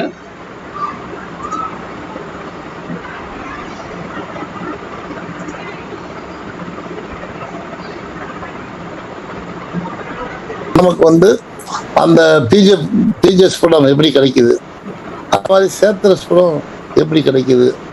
அதாவது வந்து ஒரு பெண் அப்படின்னு வருகிற போது அம்மாவனுடைய ஜீன்ஸ்ல இருந்து அவங்களுக்கு வந்து கிடைக்கக்கூடிய தகுதி என்ன, அங்கிட்டு ஆண்கள்னு வரும்போது அப்பாவனுடைய ஜீன்ஸ் வந்து வரக்கூடிய தகுதி என்ன, அந்த அடிப்படையில் தான் உங்களுக்கு அந்த சூரிய சுக்கிரன் குரு டீச்சர்ஸ் படமாகவும் சந்திரன் செவ்வாய் குரு வந்து சேத்திரஸ் படமாகவும் இந்த கிரகங்கள் வந்து பெண்களுக்கு சேத்திரஸ் பட கிரகங்கள் வலுவாக இருக்கணும், ஆண்களுக்கு பீச்சஸ் பட கிரகங்கள் வலுவாக இருக்கணும். அப்படி இருக்கக்கூடிய அமைப்புல தான் அவங்களுடைய ஆண்மைக்கும் இந்த பெண்மைக்கும் வம்ச விருத்தி சிறப்பாக அமையும் அப்படிங்கிற மாதிரியான ஒரு முடிவுக்கு வரலாம். இது வந்து உங்களுக்கு மேஜரா ஒரு ஆண் ஜாத்து பெண் ஜாத்து பார்க்கும்போது இந்த அடிப்படையில் நீங்க வந்து கவனிக்கலாம். ஒண்ணு. அடுத்தது இந்த ஜோதிடத்துல வந்து திரிகோண அமைப்புகள் நல்ல அமைப்புகள், அதே மாதிரி செக்ஸ்டைல்னு சொல்லுவாங்க, அது அறுகோணம், அந்த அறுகோண அமைப்புகள் 60 டிகிரியில நம்ம 360 டிகிரி பிரிச்சோம்னா 6 இடம் கிடைக்கும், 6 36. அதனால அதை வந்து அறுகோணமா இப்போ 120 120 3 பிரிச்சோம்னா திரிகோணம்னு சொல்றோம். அதையே 60 பிரிச்சோம்னா 6. அந்த 60 பிரிக்கிற போது அமையக்கூடிய அறுகோணம். அறுகோணத்துல ஒரு கிரகத்துக்கு நட்பு கிரகங்களுடைய தாக்கம் அதிகமாக இருந்தால் அந்த கிரக காரகத்துவம் அந்த ஜாதகத்துக்கு சிறப்பான பலனை தரும். அது எந்த கிரகமா இருந்தாலும் சரி அந்த கிரகத்தினுடைய காரகத்துவம் மிக சிறப்பாக இருக்கும். அந்த மாதிரி இல்லாம உங்களுக்கு கேந்திரங்களே அமைஞ்சிச்சுன்னா, ஒரு உதாரணத்துக்காக சொன்னது நீங்க எந்த ஜாதகத்திலையும் நீங்க பார்க்கலாம். இப்போ வந்து சுக்கிரன், குரு, செவ்வாய், இந்த 3 கிரகங்கள், அதாவது செவ்வாய் கணவனை குறிக்கிறது, சுக்கிரன் வந்து பெண்ணை குறிக்கிறது, குரு வந்து குழந்தையை குறிக்கக்கூடியது. இந்த 3 கிரகங்கள் ஒன்றுக்கொன்று கேந்திரமாக இருக்கக்கூடிய ஜாதகம். ஒண்ணு திருமணமே பண்ணாம இருக்கிறாங்க, அல்லது திருமணம் நடந்தால் அவர்களுக்குள்ள தாம்பத்தியம் இல்லாம பிரிஞ்சிடுறாங்க. இந்த அடிப்படையில நீங்க அனுபவத்துல பார்க்கலாம். நான் வந்து ஒரு ரீசெண்டா ஒரு ஜாதகம் நான் பார்த்தேன். அவர் சென்னையை சார்ந்த நபர், சென்னையில இருந்து என்னை பார்க்க வந்திருந்தாரு.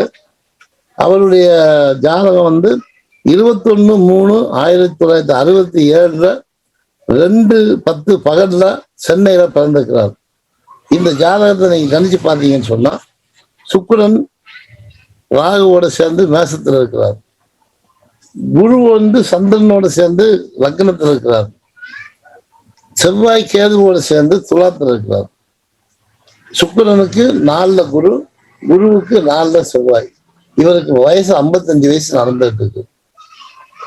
இவருக்கு திருமணமே இல்லை. நான் அந்த ஜாதத்தை பார்த்த உடனே சொன்னேன், ஐயா உங்க ஜாதகம் மேரேஜ் லைஃப் மட்டும்தான் ஃப்ரூட்ஃபுல்லா இல்லை, ஒண்ணு கல்யாணம் பண்ணாம இருக்கணும், அல்லது பண்ணியிருந்தா மனைவியோட வாழாம இருக்கணும் அப்படின்னு ஒண்ணு அவர் இந்த ஒரு பலன் சொன்னதுக்கே அவருக்கு ரொம்ப யாருமே சொல்லலை அப்படின்னாங்க.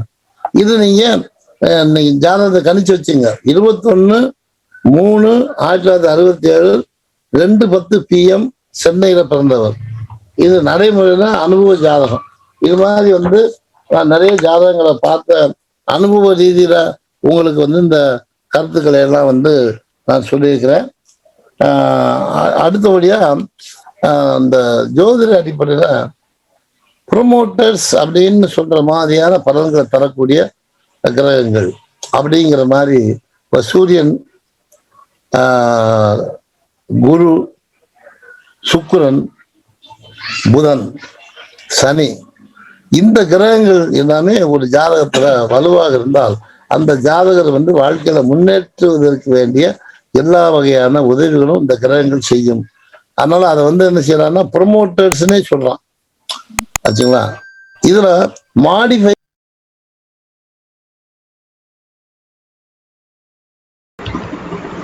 ஐயா மியூட் ஆயிடுதுங்கய்யா. ஐயா தங்கவேல் ஐயா மியூட் ஆயிடுது. அறிவியல் ஐயாட்ட சொல்லி அதை கொஞ்சம் அன்மியூட் பண்ண சொல்லிட்டான். Right, okay. அப்ஸ்ட்ரக்ஷன் டிஸ்டர்பன்சஸ் அப்படிங்கிறது ராகு கேதுக்கள்னு சொல்றான். அதனால இந்த ராகு கேதுக்களுடைய தொடர்பு சந்திரன் செவ்வாயோட இருந்து இந்த ப்ரொமோட்டர்ஸ்களுடைய தொடர்புகள் வந்தால் அந்த ப்ரொமோட்டர்ஸ்களுடைய காரகத்துவத்தினால அந்த ஜாதகருடைய வாழ்க்கை வந்து பாதிக்கப்படுது. இது ஒரு மேஜரா நீங்க வந்து எந்த ஜாதகத்துக்கும் பொருத்தி பாருங்க. இந்த ப்ரொமோட்டர்ஸ் சொல்லக்கூடிய கிரகங்கள் அதை வந்து நல்லா ஞாபகம் வச்சுக்கோங்க. சந்திரன் செவ்வாய் மட்டும் மாடிஃபயர், டிஸ்டர்பன்ஸ் பண்றது தடுக்கிறதுன்னு சொல்றது மட்டும் ராகுகேது. அந்த ராகுகேது சந்திரன் செவ்வாய் தவிர மீதி கிரகங்கள் பூரா ப்ரொமோட்டர்ஸ். அந்த ப்ரொமோட்டர்ஸ்ங்கக்கூடிய கிரகங்கள் ஒரு ஜாதகத்துல சிறப்பாக இருக்கணும். எவ்வளவுக்கு எவ்வளவு ராகுகேது சந்திரன் செவ்வாய் தொடர்பு இல்லாம இருக்கும் அந்த அளவுக்கு அந்த ஜாதகம் சிறந்த ஜாதகம் அப்படிங்கிற மாதிரியான ஒரு முடிவுக்கு வரலாம். இன்னொரு முக்கியமான பாயிண்ட் நேரம் பேசணும் சார். திதிக்கு சூரியனுக்கு இத்தனாவது வீட்டுல இருந்த லக்னம் இருக்கிறது நல்ல பாயிண்ட் சார். சரி, இப்ப அதாவது நம்முடைய வாழ்க்கையில வந்து பொதுவா வந்து அறிவு பலம், உணர்வு பலம் அப்படிங்கிற 2 இடங்கள் முக்கியம். இந்த உணர்வு பலம்ங்கிறது உறவு பலத்துக்கு ரொம்ப தேவையாக இருக்கும். அறிவு பலம்ங்கிறது நமக்கு வரவுக்கு வந்து ரொம்ப தேவையா இருக்கும். இப்ப அந்த மாதிரி பார்க்கிற போது உங்களுக்கு அறிவுக்கு வந்து சூரியனை தான் வந்து சொல்லியிருக்கிறாங்க, உணர்வுக்கு சந்திரனை சொல்லியிருக்கிறாங்க. இப்ப வந்து அமாவாசையினுடைய நெருக்கத்துல வந்து அதாவது அந்த அமாவாசைக்கு முன்பின் 5 திதிகள், அமாவாசைக்கு முன்பின் 5 திதிகளுக்குள்ள பிறக்கக்கூடிய ஜாதகர்கள் அறிவு பலம் மிக்கவர்களாக இருப்பதை பார்க்கலாம். இந்த பௌர்ணமி அப்படின்னு சொல்ற போது சூரியனுக்கு நேர் 7வது வீட்டுல தான் சந்திரன் இருப்பார். சூரியனுக்கு நேர் 7வது வீட்டுல தான் பூமி இருக்கு. அந்த பூமிக்கு நேரம் கீழே இருக்கிறதுனால அது 7வது வீடுன்னு வந்து நம்ம வந்து என்ன சொல்றோம், பௌர்ணமின்னு சொல்றோம். அந்த மாதிரி அந்த பௌர்ணமிக்கு முன்பின் 5 திதிகள் இருக்கக்கூடிய அமைப்புல லக்னம் அமைய பிறந்தவர்கள் உணர்வு மிக்கவர்கள், உறவுக்கு உகந்தவர்கள். இந்த பகுதியில பெண்கள் பிறந்தா நல்ல பெண்மை உடையவர்கள், தாய்மை பேரு சந்தேகம் இல்லாமல் அடைவார்கள். அந்த பக்கம் வந்து அமாவாசையை ஒட்டி முன்பின் 5 திதிகளுக்குள்ள சூரியனை ஒட்டி லக்னம் அமையக்கூடிய ஆண்களாக இருந்தால் அவர்கள் நல்ல சம்பாதிக்கக்கூடிய அறிவாற்றல் மிக்கவர்களாக இருப்பார்கள். இதை வந்து நீங்க ஒரு ஜாதகத்தை பார்க்கிற போது நீங்க வந்து இந்த மாதிரி ஆய்வு பல கோணங்கள்ல நீங்க பார்க்கிற போது அதை வந்து அதிகபட்சமாக இந்த ஜாதகம் பொருளாதாரத்தில் உயரக்கூடிய ஜாதகம், அல்லது இந்த ஜாதகம் வந்து குடும்ப பாங்கில் உறவுகள் ரீதியில் பயனடையக்கூடிய ஜாதகம், இப்படிங்கிற மாதிரியான ஒரு தனித்தன்மையை வந்து நீங்க வந்து பிரிக்கலாம். ஆமா, அது நீ அடுத்து சொல்றதுல வந்து ஒரே ஒரு விஷயம் என்ன நினைவுக்கு வருதுன்னா, இந்த காலசர்ப்ப யோகம், அதாவது காலசர்ப்ப தோஷம் அப்படின்னு இந்த ராகு கேதுகளுக்கு ஒரு பக்கத்திலே கிரகங்கள் அமைய வச்சு உங்களுக்கு வந்து காலசர்ப்ப தோஷம் அல்லது காலசர்ப்ப யோகம் அப்படின்னு சொல்றாங்க. இதுல வந்து இந்த ராகுவை நோக்கி கிரகங்கள் போற மாதிரி ராகு கேதுக்குள்ள, இப்ப ராகு கேதுக்குள்ள கிரகங்கள் இருக்கு. ஆனா கிரகங்கள் எல்லாம் கேதுவை நோக்கி போகுது அப்படின்னா அவர்கள் தான் வயதாக நந்தவர்களாக இருப்பார்கள். கிரகங்கள் எல்லாம் ராகுவை நோக்கி போகுதுன்னு சொன்னா அவர்கள் வயதாக பொருள் மிகுந்தவர்களாக இருப்பார்கள். அதனால ராகுவை நோக்கி கிரகங்கள் போகக்கூடிய அந்த காலசர்ப்ப யோகத்தை யோகம் என்று சொல்லுகிறார்கள். கேதுவை நோக்கி கிரகங்கள் போகக்கூடியதை காலசர்ப்ப தோஷம் என்று சொல்லுகிறார்கள். ஏன்னா இந்த உலக வாழ்க்கையில பொருளாதாரத்துல வந்து சிறப்பா இல்லை. அப்ப வந்து கேதுவை நோக்கி கிரகங்கள் போகுது, அவர் நல்ல மனுஷனா தான் இருக்க முடியுமே அப்படியே செல்வந்தனா இருக்க முடியாது. ஆனா கிரகங்கள் எல்லாம் ராகுவை நோக்கி போற போது அவர் வயசாக பொருளுக்கு முக்கியத்துவம் கொடுப்பாரு, அவர் பொருளாதாரத்தை உயர்வாரு. ஆகினால இந்த காலசர்ப்ப யோகமா தோஷமா அப்படிங்கிறத நம்ம பகுத்து பார்க்கணும். அதுலயும் வந்து உங்களுக்கு நுணுக்கங்கள் நிறைய இருக்கு. இப்போ சாதாரண மேசத்துல ராகு இருக்கு, துலாத்துல கேது இருக்கு, அதே மாதிரி ரிஷபத்துல ராகு இருக்கு, விருச்சிகத்துல கேது இருக்கு, இது மாதிரி மிதுனத்துல ராகு இருக்கு, தனுசுல கேது இருக்கு. இது மாதிரி ஒரு 12 வகையில இந்த ராசிகளுடைய அடிப்படையில இந்த 12 வகையில இந்த ராகு கேதுக்களை வைத்த தோஷங்களுக்கு பலன்கள் சொல்லப்பட்டிருக்கக்கூடிய நூல்கள் எல்லாம் நீங்க விரிவா பார்த்தீங்கன்னு சொன்னா இந்த ராகு கேதுடைய பேஸ்ல எப்படி சொல்லலாம்னு தெரிஞ்சுக்கலாம். ரெண்டாவது இன்னொரு முக்கியமான ஆங்கிள் சிந்தனை பண்ணி பாருங்க. சூரியனுக்கு நேர் 7ஆம் வீட்டுல பூமி இருக்கு. ஒவ்வொரு நாளும் ஒவ்வொரு டிகிரி கிளாக் வைஸ்ல மூவ் ஆகிட்டே வரும். ராகுவுக்கு நேர் 7வது வீட்டுல கேது இருக்கும். அது 18 நாளைக்கு ஒரு தடவை ஒவ்வொரு டிகிரி ஆன்டி கிளாக் வைஸ்ல மூவ் ஆகும். ஆகையினால இந்த ஆன்டி கிளாக் வைஸ்ல மூவ் ஆகக்கூடிய ராகு கேதுடைய அச்சும் கிளாக் வைஸ்ல மூவ் ஆகக்கூடிய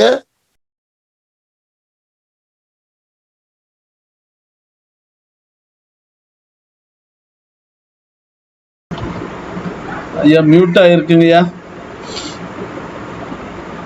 ஐயா தங்கவேல் ஐயா, உங்க இது ஆடியோ மியூட் ஆயிருக்கு.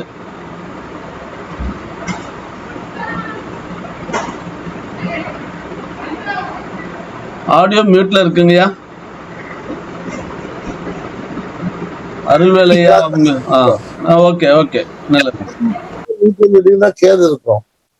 இது ஆன்டி கிளாக் வைஸ்ல 18 நாளைக்கு ஒரு degree anticlockwise move ஆகும். ஆனா இந்த மூவ்மெண்ட் உங்களுக்கு ஒரு ஒரு ஒரு இண்டிவிஜுவல் ஜாதகம் பார்க்கிற போது இந்த ஆங்கிள் எந்த டிஃபரன்ஸ் இருக்குன்னு பார்க்கணும்.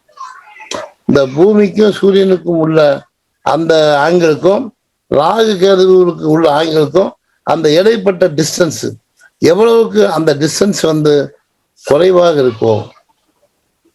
அந்த குறைவான டிஸ்டன்ஸ்ல உள்ளவங்களுடைய இளமை காலம் ரொம்ப கஷ்டமா இருக்கும். அதனால ஒரு உதாரணத்துக்காக சொல்றேன். ஒரு வைகாசி மாசம் ஒருவர் பிறந்திருக்கிறாரு. அப்ப சூரியன் ரிஷபத்துல இருக்கும். அதுக்கு நேர் 7வது விருச்சிகத்துல பூமி இருக்கும். அவருடைய ஜாதகத்துல மிதுனத்துல ராகு இருக்குன்னு வச்சுக்குவோம். அப்ப மிதுனத்துல ராகு இருந்துச்சுன்னு சொன்னா உங்களுக்கு தனுசுல கேது இருக்கும். அப்ப அந்த ஆங்கிள் ரொம்ப கம்மி. அப்ப அவருடைய வாழ்க்கையில இளமை காலம் ஒண்ணு தந்தையை இழந்துருவாரு அல்லது தாயை இழந்துருவாரு. இது மாதிரி ஏதாவது ஒரு வகையில அந்த பெற்றோருடைய பராமரிப்பு குறைந்த அனுபவங்கள் கிடைக்கும்.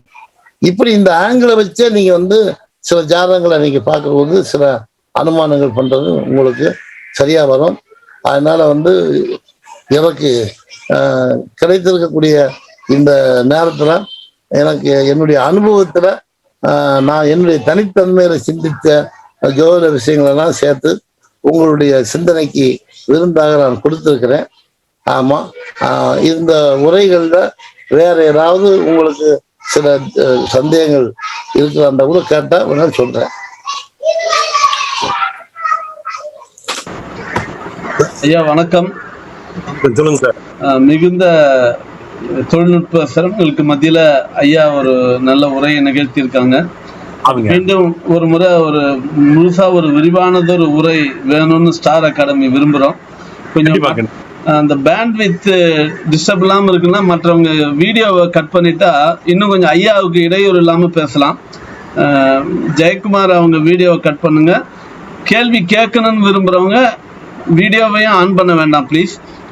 ஹேண்ட் மட்டும் ரைஸ் பண்ணுங்க. அவங்களுடைய விஷயங்களை கேட்கலாம். அடுத்த ஒரு அரை மணி நேரத்துக்கு ஐயா ஆற்றிய உரையிலிருந்து அல்லது சில விஷயங்கள் நமக்கு நிறைய கேட்கல. ஜோதிடம் சம்பந்தமான தனிநபர் ஜாதகம் எதுக்கும் பலன் கேட்க வேண்டாம். என் ஜாதகத்தில் இப்படி இருக்கு எப்படின்லாம் கேட்க வேண்டாம். ஜோதிடம் சம்பந்தமான விஷயங்களை கேட்கலாம். ஐயா அதுக்கு ஆடியோவிலே பதில் சொல்லுவாங்க. நமக்கு இந்த இன்டர்நெட் இடையூறுனால நமக்கு யாரும் வீடியோவை ஆன் பண்ணி பேச முடியாத ஒரு சூழல். ஐயாவையும் வீடியோவில் நம்ம பார்க்க முடியாத ஒரு சூழல் இருந்தாலும் பரவாயில்ல, நமக்கு விஷயம்தான் வேணும். அதனால எல்லாருமே ஹேண்ட் ரைஸ் பண்ண மட்டும் போதும். சொல்றவங்க மட்டும் அன்மியூட் பண்ணிட்டு பேசலாம். மற்றவங்க யாரும் வீடியோவே ஆன் பண்ண வேண்டாம் ப்ளீஸ். ஐயா கேள்வி கேட்க ஆரம்பிக்க சொல்லட்டுமாங்கய்யா? சரிங்க சரிங்க. ஃபர்ஸ்ட் திரு ராகுல் அவங்க ஹேண்ட் ரைஸ் பண்ணிட்டு அவங்களுடைய கேள்விகளை கேட்கலாம். இது அன்மியூட் பண்ணிட்டு. ஐயா வணக்கம். ஐயா வணக்கம். வணக்கம் ஐயா. இந்த குரு ராகு சார பரிவர்த்தனை மூலமா தொடர்பு கொள்றப்ப அது வந்து தீமை தான் அதிகமா செய்கிற மாதிரி தெரியுது. அதை பத்தி உங்களோட கருத்து என்ன ஐயா? இப்ப இந்த குரு ராகு சார பரிவர்த்தனை அப்படின்னு சொல்லும்போது, இப்ப ராகுவனுடைய நட்சத்திரத்துல குரு, குருவுடைய நட்சத்திரத்துல ராகு, அப்படி இருக்கிறது சார பரிவர்த்தனை நீங்க சொல்றீங்க. ஆமாங்க ஐயா. இப்ப அந்த அந்த மாதிரியான ஒரு அமைப்புகள்ல உங்களுக்கு இந்த குரு பகவானுக்கு பாவகிரகங்களுடைய பார்வை இருந்தால் மட்டும்தான் உங்களுக்கு வந்து நடைமுறையில கொஞ்சம் சமுதாய அங்கீகரிக்காத சில செயல்கள் செய்யக்கூடிய சில குணாதிசயங்கள் படைத்தவர்களாக இருப்பாங்க. ஆனா அப்படி இல்லாம ஒரு சுபகிரகங்களுடைய பார்வை இருந்து சுபகிரக வீட்டில் இப்போ குரு பகவான் தனுசு ராசியில வந்து ராகுவோட சம்பந்தப்பட்டே இருந்தாலும் கூட அதை பாவகிரகங்களுடைய பார்வை இல்லாமல் இருந்தால் அவர்கள் வந்து இந்த குருச்சண்டால யோகம் என்பதற்குள்ள தீவிரங்கள் இல்லாமலே செயல்படக்கூடியதை நீங்க பார்க்கலாம். அதனால குரு ராகு சேர்றது நடைமுறையில வந்து பொதுவாக சமுதாயம் இதுக்கு எதிர்மாறான சில கோட்பாடுகளை விரும்பி செய்யக்கூடியவங்க இந்த குணத்தை கொடுக்கும் அப்படிங்கிற மாதிரி சொல்லுவாங்க. ஆனா நான் பிராக்டிகலா பார்த்தோம்னா அந்த குரு பகவானு சுபகிரகங்கள் பாவகிரகங்களுடைய பார்வை இல்லாமல் இருந்தாலே போதும், அந்த சார பரிவர்த்தனை இருந்தாலும் கூட கெடுபலன்கள் அவ்வளவாக நடக்கிறதாக நான் என் அனுபவத்துல பார்க்கலங்க. ஆமா. அப்புறம் வேற அவ்வளவுதானே, வேற எதுவும் கேட்கணுங்களா? அடுத்து இருக்காங்க ஐயா, அடுத்து இருக்காங்க. அடுத்து பெயர் குறிப்பிடல, கேலக்ஸி M31S. அன்மியூட் பண்ணிட்டு பேசலாம். உங்க பேரை சொல்லி பேசுங்க. என் பேரு உஷா சார், வேலூர்ல இருந்து பேசுறேன். Hello sir. கேளுங்க. இப்போ கவர்மெண்ட் ஜாப் எல்லாம் கிடைக்குதுங்கல்ல ஐயா, அது எப்படிங்க ஐயா கிடைக்கும்? எந்த டைம்ல எந்த தசாபுக்தியில கிடைக்கும்? ஒவ்வொரு ஜாதகத்துக்கு எப்படி அது பொருந்தும்? இப்பமா 10ஆம் இடம் அப்படின்னு சொல்லக்கூடியது ஒரு அந்தஸ்து தகுதி, இதை நம்ம எடை போடுறதுக்குரிய இடமா வந்து ஜோசியத்தை வச்சிருக்கிறாங்க. இந்த 10ஆம் இடத்துக்கு திரிகோணங்கள்னு சொல்றோம் பார்த்தீங்களா, 2, 6, அதாவது 10க்கு திரிகோணம், 2ஆம் இடம் 6ஆம் இடம். இந்த 2ஆம் இடம் 6ஆம் இடம் 10ஆம் இடத்தினுடைய தொடர்புகள்ல சூரியனுக்கும் குருவுக்கும் தொடர்புகள் இருக்கும் அப்படின்னு சொன்னா அவங்க நிச்சயமா கவர்மெண்ட் ஜாபுக்கு போயிடுறாங்க. அந்த சூரியனுக்கும் குருவுக்கும் தொடர்பு இருக்கக்கூடிய நிலையில சனி பகவான் வந்து குருவை பார்க்குற மாதிரி இருந்துச்சுன்னு சொன்னா அரசு உதவி பெறக்கூடிய தனியார் நிறுவனத்தில் வேலை பார்க்குறாங்க. ஆச்சுங்களா? அப்போ வந்து உங்களுக்கு சனி தொடர்பு இல்லாத சூரிய குரு தொடர்புகள் வந்து 2, 6, 10க்கு இருக்குமேனா அவங்க வந்து கவர்மெண்ட் ஜாப்ல ஒரு அதிகாரமா இருக்கக்கூடிய அமைப்பை நம்ம பார்க்க முடியுதுமா.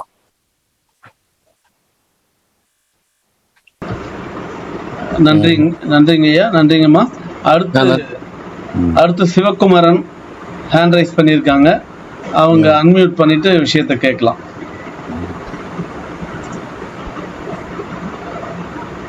சிவகுமாரன் ஐயா வணக்கம் ஐயா. வணக்கம். ஹலோ. சொல்லுங்க ஐயா. வணக்கம் ஐயா. ஐயா நாங்க திருவண்ணாமலை இருந்து பேசுறோம் ஐயா. சரிங்க. பொதுவா செவ்வாய் ராகு சேர்க்கை எப்படிங்க இருக்கும்? செவ்வாய் ராகு, அந்த செவ்வாய் ராகு மகரத்துல செவ்வாய் ராகு சேர்க்கை எப்படி இருக்கும்? அதாவது ஒண்ணு என்னன்னா, சனி ராகு, சனி மாதிரி ராகு வேலை செய்வாரு, செவ்வாய் மாதிரி கேது வேலை செய்வாரு அப்படின்னு நம்ம சொல்றோம் இல்லைங்களா?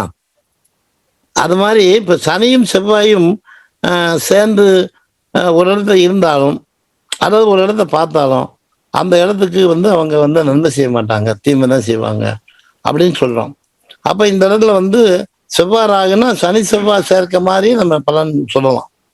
அந்த இருக்கிற இடமும் சரி, பார்க்குற இடத்துக்கும் சரி கொஞ்சம் நல்ல பலன்கள் கிடைக்காது. ஆனா அந்த இடத்த சுபகிரகங்களுடைய பார்வை இருந்ததுன்னா அந்த பார்க்குற சுபகிரகத்தின் வலுவுக்கு ஏற்ப இந்த செவ்வாய் ராகு பார்க்கக்கூடிய பார்வையுடைய தீய பலன் கொஞ்சம் குறையும். அப்படி சுபர்களுடைய பார்வை இல்லாம பாவகிரகங்களுடைய பார்வையே இருந்து இந்த செவ்வாய் ராகு தொடர்பு இருந்துச்சுன்னா கொஞ்சம் அந்த தீய பலன் வந்து கூடும். அதனால செவ்வாய் ராகு மட்டும் இருந்து பார்க்கக்கூடிய பார்வை வந்து நல்ல பலன் இல்லைதான். ஆமா, சரி. அப்புறம் வேற சுக்ரன் பிரகாஷ் ஹேண்ட் ரைஸ் பண்ணியிருக்காங்க. சரி. அவங்க அன்மியூட் பண்ணிட்டு அவங்களோட விஷயத்த கேட்கலாம்.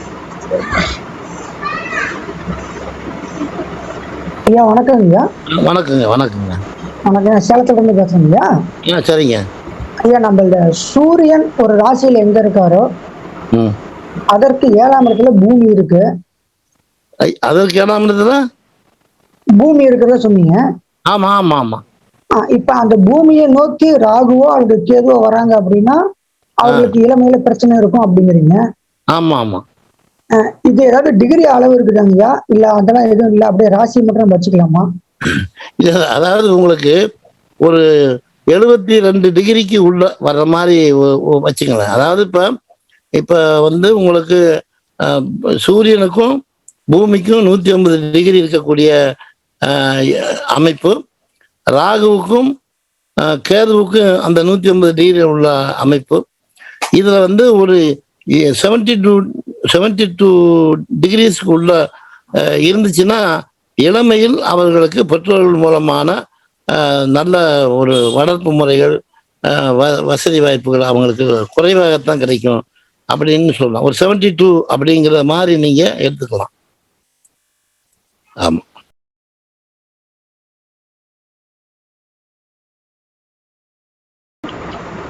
சுக்ரன் பிரகாஷ் ஐயா, ஒரே ஒரு சின்ன இன்னொன்னு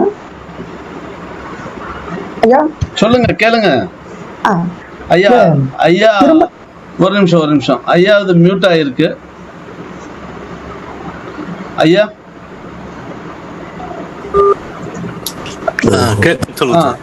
ஹலோ. கேக்குதுங்க, சொல்லுங்க ஐயா. கேட்கலாம் பிரகாஷ். ஐயா, திருமண காலத்தை நம்ம எப்படி இங்க ஒரு ஷார்ட்டா மென்ஷன் பண்ண முடியும், சுருக்கமா?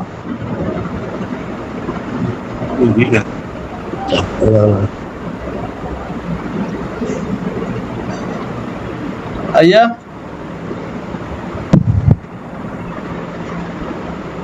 ஐயா இருங்க, இணைப்புல இருங்க சுக்ரன் பிரகாஷ். இருக்கு ஐயா. பேச்சு ஐயா அருள்வேல் ஐயா.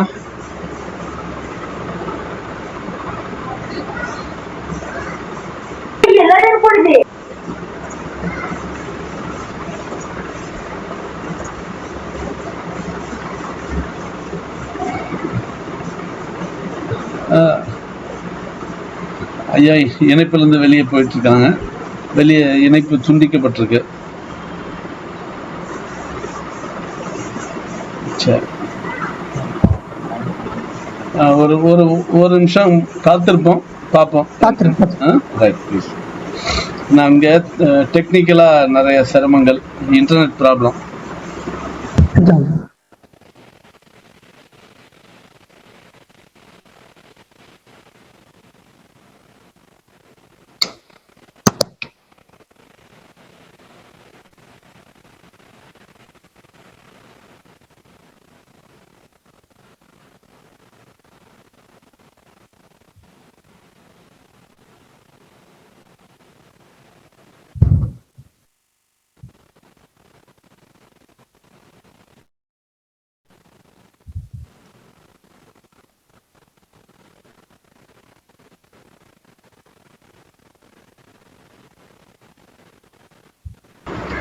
இணைப்பு முயற்சி பண்ணிட்டு இருக்காங்க, ஒரு நிமிஷம் காத்திருப்போம். ஏன்னா இதெல்லாம் இந்த மாதிரி விஷயங்கள்லாம் நமக்கு பெரியவங்க இருந்து கிடைக்கிறது ஒரு வரப்பிரசாதம். என்ன பண்ண, தொழில்நுட்பம் நமக்கு ஒத்துழைக்கல, இருந்தாலும் சில நேரங்கள்ல நம்ம காத்திருக்க வேண்டியதா இருக்கு. திருப்பதிக்கு போனா மணிக்கணக்கில் காத்திருக்கோம்ல சுவாமியோட திவ்ய தரிசனத்துக்கு. அந்த மாதிரி இப்படி ஜோதிட ஞான புருஷர்களுடைய விஷயங்களை நம்ம அறிஞ்சிக்கிறதுக்கு தவம் இருக்கணும். அது வாய்ப்பு ஸ்டார் அகாடமில கிடைச்சிருக்கு, இருந்தாலும் தொழில்நுட்பம் நமக்கு ஒத்துழைக்கல, அதனால கொஞ்சம் காத்திருப்போம். ஒரு நிமிஷம் முயற்சி பண்ணிட்டு இருக்காங்க. ஐயா வணக்கம். யார் பேசுறீங்க? ஐயா நான் பரமக்குடியிலிருந்து கண்ணன் ஆசிரியர் பேசுறேன். சொல்லுங்க, என்ன சொல்ல வரீங்க? ஐயா பேசுனது இப்பதாங்க நான் ஜாயின் பண்ணேன். ஐயாவுடைய பேசுனது ரெக்கார்ட் ஆயிருக்காங்க ஐயா. ரெக்கார்ட் ஆயிருக்குங்க, அது தனியா போடுறோம். இப்போதைக்கு கொஸ்டின் செஷன் போயிட்டு இருக்கு. ஐயா இணைப்பு முயற்சி பண்ணிட்டு இருக்கோம், நீங்க அன்மியூட் பண்ணிடுங்க. ஓகேங்க, நன்றிங்க.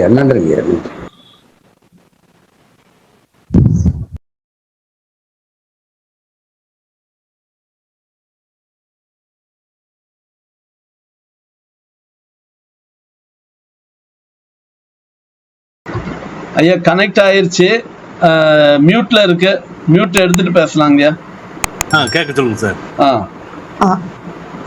ஐயா பிரகாஷ் பேசுறேங்க. ஐயா சொல்லுங்க கேக்குது. ஐயா நம்ம எளிமையான விஷயங்களை எப்படி பாக்குறதுன்னு சொன்னீங்க. சரி. குரு செவ்வாய் சுக்கிரன் ஒரு கேந்திரத்துல இருந்து திருமணம் நடக்கல. இப்ப நம்ம திருமணம் நடக்கும் அல்லது இந்த டைம்ல நடக்கும் நம்ம எளிமை அப்படிங்க கண்டுபிடிக்கிறாங்க. இப்ப உங்களுக்கு திருமணம் நடக்கும் அப்படின்னு சொல்றதுக்கு இப்ப சுக்கிரன், குரு, செவ்வாய் இந்த 3 கிரகங்களுடைய அமைப்புகள் ஒன்றுக்கொன்று ஒற்றித்த ராசியில் இருக்கணும். மாறாது. ஒன்றுக்கொன்று ஒற்றித்த ராசிங்கிற போது அந்த சுக்கிரனுக்கு 3ல குரு இருக்கலாம், 5ல செவ்வாய் இருக்கலாம். அது மாதிரி 1, 3, 5, 7, 9, 11 அப்படி ஒற்றித்த ராசியில இந்த 3 கிரகங்களுமே இருந்து இந்த 3 கிரகங்களுக்கும் ஒற்றித்த ராசியில சந்திரனும் இருக்கணும். அப்படி இருக்கக்கூடிய ஜாதகங்கள் திருமணம் நிச்சயமா ரொம்ப லேட் ஆகவே ஆகாது. மேக்சிமம் பாசிபிலிட்டிஸ் ஃபார் லவ் மேரேஜ்னே சொல்லலாம்.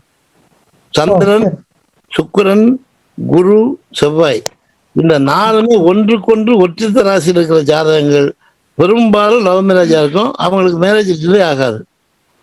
ஓகேங்களா? இதுல ஆண்கள் ஜாதகத்துல குருவுக்கு செவ்வாய் கேந்திரமா இருந்து சுக்கிரன் குருவுக்கு ஆரட்டா இருந்தால் அவங்களுக்கு திருமணம் லேட் ஆகுது.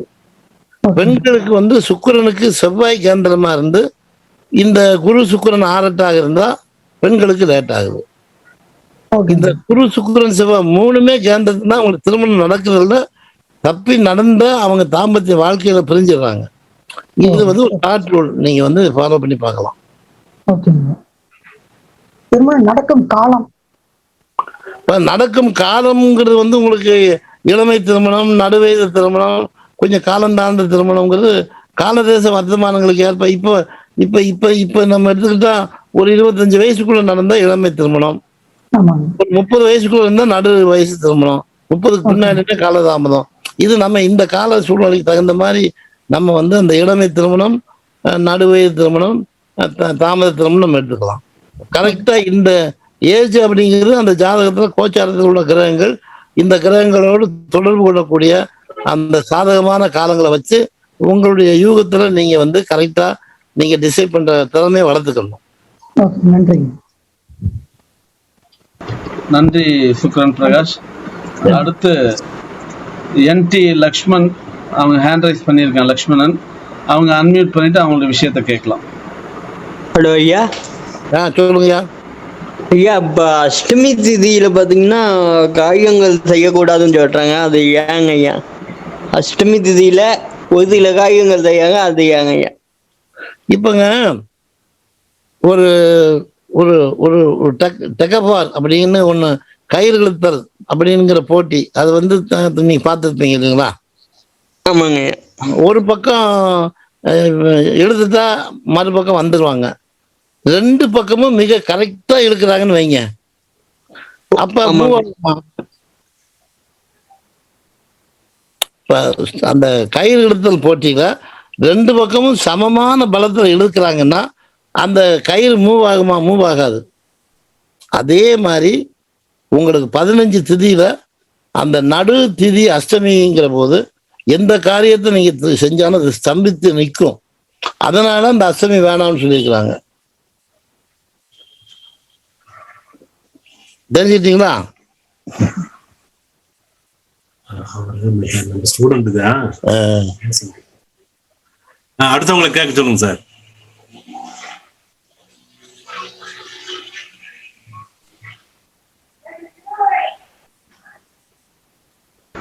அடுத்து ஸ்ரீதர் ஹேண்ட் ரைஸ் பண்ணியிருக்காங்க. அவங்க அன்மியூட் பண்ணிட்டு அவங்க விஷயத்த கேட்கலாம். ஐயா வணக்கம்.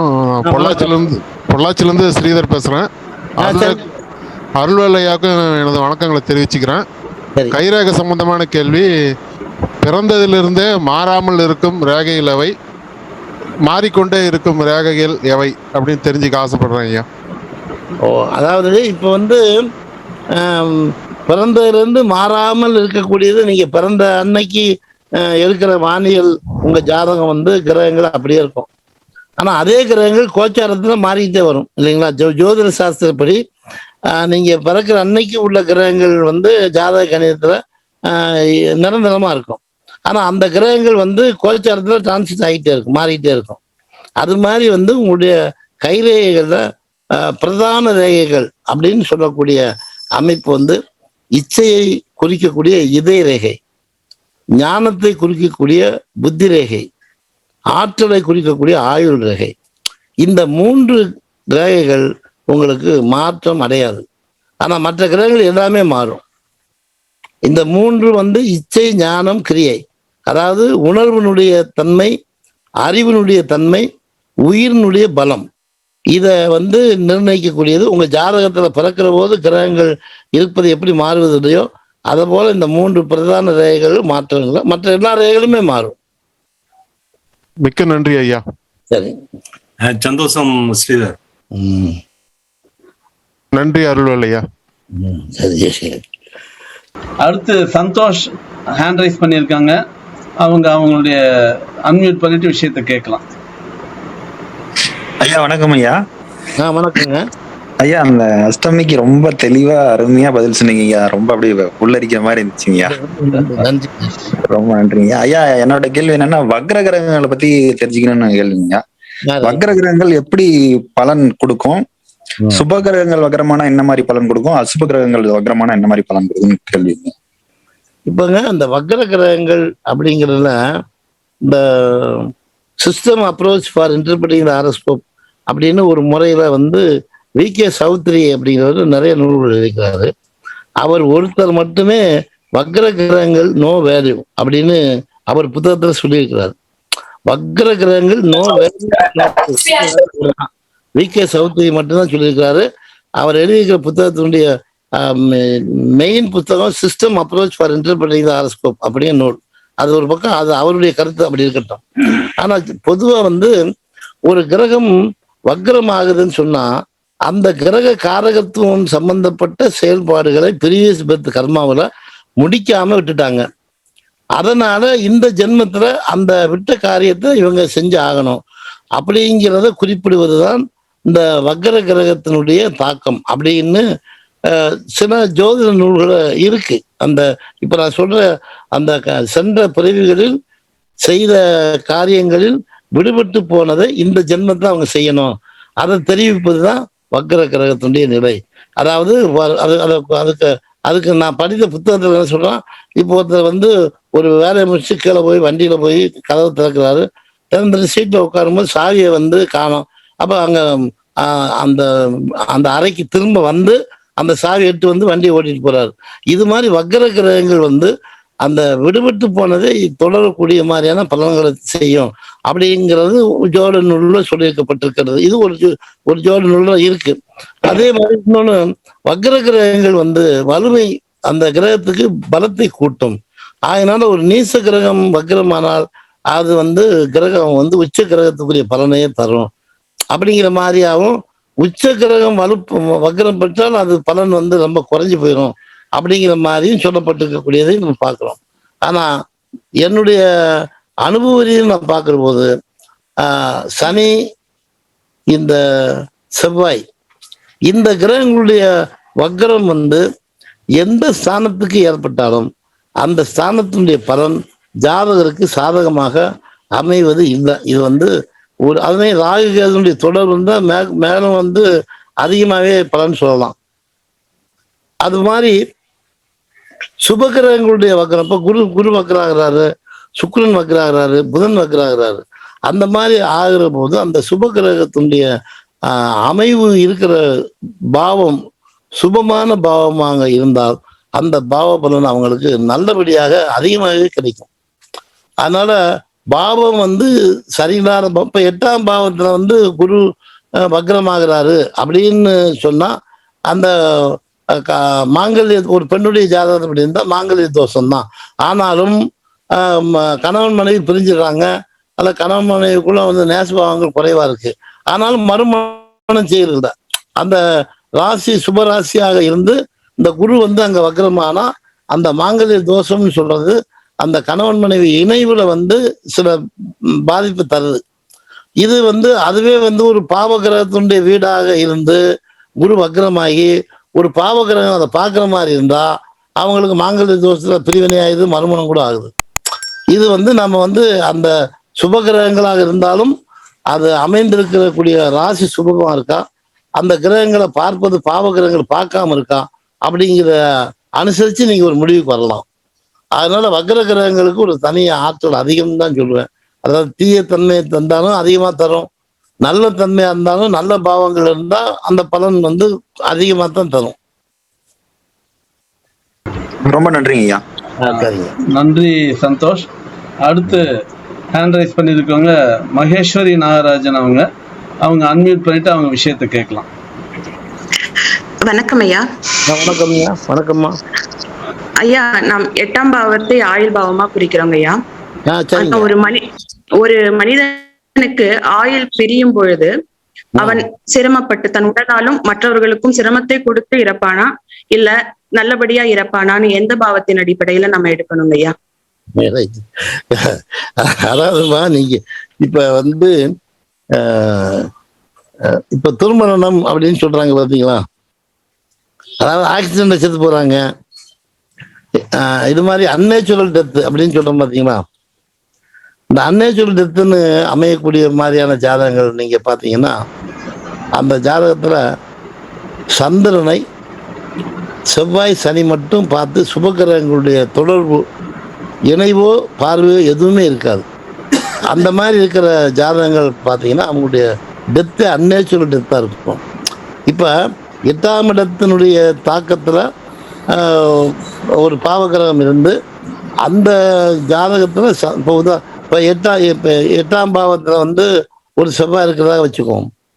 அப்போ அந்த 8ஆம் பாவத்துக்கு அப்புறம் 11வது பாவம் சந்திரன் இருக்கு, அதை சனி பார்க்குறாரு. அப்போ அந்த சந்திரன் சனியால் பார்க்கப்படுகிறார், செவ்வாயை பார்க்கப்படுறார், 8ஆம் பாவம் தொடர்பு. இது மாதிரி இருந்துச்சுன்னா அவங்க ஒன்று சூசைட் பண்ணிக்கிறாங்க அல்லது ஏதாவது ஆக்சிடென்ட்ல சாகுறாங்க. அதனால அந்த மரணத்தினுடைய தன்மையை பொறுத்தவரை நாம் சந்திரனுக்கு பாவகிரகனுடைய தொடர்பு இல்லாம இருக்கணும். அப்படி சந்திரனுக்கு பாவகிரகனுடைய தொடர்பு இல்லாத ஜாதகங்களுக்கு மட்டும்தான் அந்த மரணம் அவசியம் இல்லாத மரணம் அப்படிங்கிறது கிடைக்கும். அதனால 8ஆம் இடம்னு சொல்றது சுபகிரகத்தினுடைய வீடு. அதே மாதிரி 8ஆம் இடத்தை சுபகிரகம் பார்க்குது. 8ஆம் அதிபதியை சுபகிரகங்களுடைய தொடர்புகள் இருக்குன்னா அவங்களுடைய மரணம் நல்லபடியா இருக்கும். அவங்களுடைய மரணம் ரொம்ப இம்சை தராம இருக்கும். பாருங்க, நைட்டு படுத்தாரு, இப்ப இந்த காலையில போயிட்டாரு அப்படிங்கிற மாதிரி யாருக்கும் தொந்தரவு தராத மரணமாவே இருக்கும்.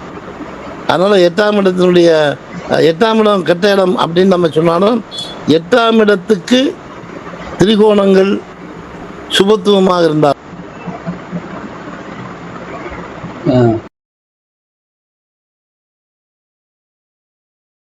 ஐயா உங்க இது மியூட் ஆயிருக்குங்கய்யா.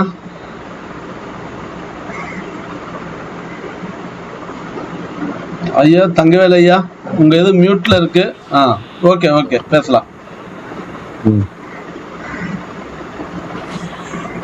பேசலாங்கய்யா. சொல்லுங்க. அடுத்தவங்களுக்கு அடுத்தவங்க கேட்க சொல்லிட்டேன். இப்ப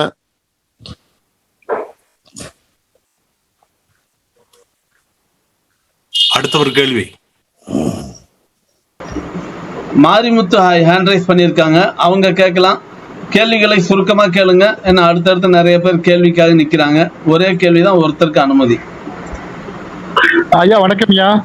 வணக்கங்க. வணக்கம் ஐயா. சூரியன் சுக்கிரன் நெருங்கின ஒரு 4 டிகிரில அஸ்தங்கம் பண்ணியிருந்தா பலன் எப்படியா இருக்கும் 5ஆம் இடத்துல? இப்போ சூரியன் சுக்கிரன் உங்களுக்கு அஸ்தங்கம் ஆகக்கூடிய அமைப்பு அப்படிங்கிறத ஒன்று வச்சுங்க.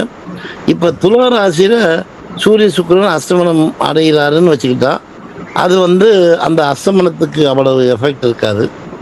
இப்போ அதே சூரியன் சுக்கிரன் மேசத்துல அஸ்தமனம் அடைஞ்சிருந்ததுன்னு சொன்னா அங்க அந்த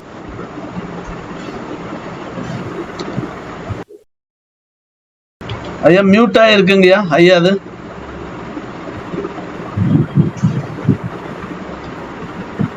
ஐயா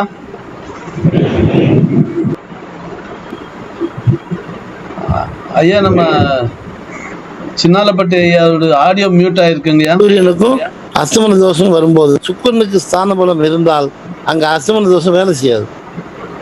அதனால சுக்கிரனுக்கு ஸ்தான பலம் கம்மியாகி சூரியனுக்கு ஸ்தான பலம் அதிகமா இருக்கு, அஸ்தமனம் ஆகுது. அப்ப அந்த சுக்கிரனுடைய காரகத்துவம் பாதிக்கும். அந்த மாதிரி இருக்கு. அப்ப குழந்தை 5ஆம் இடத்துல இருக்கனால குழந்தையை தடை பண்ணுவாங்க. இல்ல இப்ப நீங்க இந்த சொல்ற 5ஆம் இடம் வந்து இப்போ ஒரு மிதுன லக்னமா இருந்து இந்த மேசமா இருந்தாங்க. அப்ப மேசமா இருந்து 5ஆம் இடத்துல சூரியன் சுக்கிரன் வந்து அஸ்தமனம் ஆயிருக்குது அப்படின்னு சொல்ற போது புத்திர பாக்கியம் வந்து தடைபடுமா அப்படிங்கிற போது இத புத்திர காரகம்னு சொல்லக்கூடிய குரு பகவான் வந்து உங்களுக்கு தனுசுல இருந்து 9ஆம் பார்வையா பாக்குறாரு, அல்லது வந்து 7ஆம் பார்வையா பாக்குறாரு, அல்லது லக்னத்துல இருந்து 5ஆம் பார்வையா பாக்குறாரு. அந்த மாதிரி பார்க்கக்கூடிய நிலையில வந்து புத்திர தோஷம் அப்படிங்கிற வேலை செய்யாதுங்க.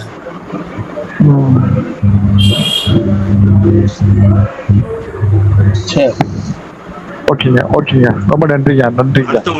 நன்றி. அடுத்து பாண்டி கொடுமை அவங்க விஷயத்தை கேட்கலாம். மற்றவங்க எல்லாம் மியூட்ல இருக்கணும். நன்றி. அருள்வேல் ஐயாவுக்கு வணக்கம். அருள்வேல் ஐயாவுக்கு வணக்கம். குருநாதர் தங்கவேல் ஐயாவுக்கு வணங்குகிறேன். வந்து ஆனா அந்த காரக கிரகம் வந்து அந்த பாவத்துக்கு துணை இருந்தா ஐயா பாண்டி கொடுமுடி சதீஷ்குமார் பேசுறேன். ஐயா ஒரு ஐயா கேட்கல, கொஞ்சம் இருங்க. கொடுமுடி சதீஷ் கொஞ்சம் இருங்க, ஒரு நிமிஷம் மியூட் பண்ணுங்க. சரி ஐயா, நம்ம தங்கவேல் ஐயாவது ஆடியோ கேட்கல.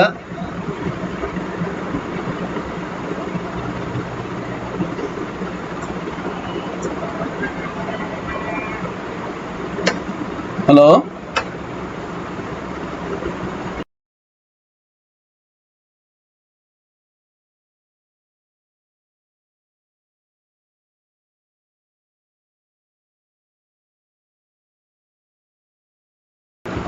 ஐயா இணைப்புல இருந்து வெளியே இருக்காங்க.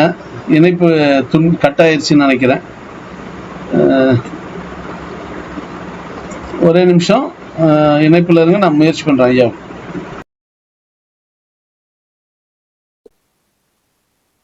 சொல்லுங்க சார்.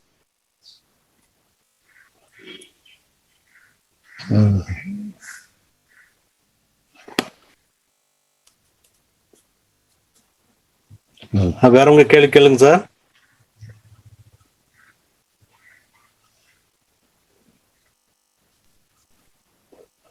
அந்த 1 மணி ஐயா அருள்வேல் ஐயா இருக்காங்களா? ஐயா பாண்டி கொடுமுடி சதீஷ்குமாருங்க. ஐயா அருள்வேல் ஐயாவுக்கு வணக்கம். தங்கவேல் ஐயா திருவடி வணங்குகிறேன். வணக்கம் ஐயா. ஐயா அந்த கஜகேசரி யோகம், இந்த யோகத்துக்கு பலவிதமான கருத்துக்கள் சொல்றாங்க. ஏன்னா நீங்க ரொம்ப அனுபவம் மிக்கவங்க, எங்களுக்கெல்லாம் பெரிய குருநாதர். அந்த கஜகேசரி யோகம் வந்து சுப யோகமா இல்ல எதிரிகளை உருவாக்கி இது பண்ணணும்னு சொல்றாங்க. சில நூல்கள்ல வந்து அந்த ஜாதகம் உள்ள தோஷங்களை அது சரி செய்யும் அப்படின்னு சொல்றாங்க. அப்போ கஜகேசரி யோகத்தினுடைய தன்மை என்ன அப்படிங்கிறதும், அது எல்லா லக்கணங்களுக்கும் சுக்கிரன் அணி லக்கணங்களா இருந்தாலும் சரி இல்ல குரு அணி லக்கணங்களாக இருந்தாலும் சரி எல்லா லக்கணங்களுக்கும் ஒரே மாதிரி பலனை செய்யுமா, மாற்றி செய்யுமா? உங்களுடைய பாதம் பணிந்து கேட்கிறேங்க ஐயா, சொல்லுங்கய்யா.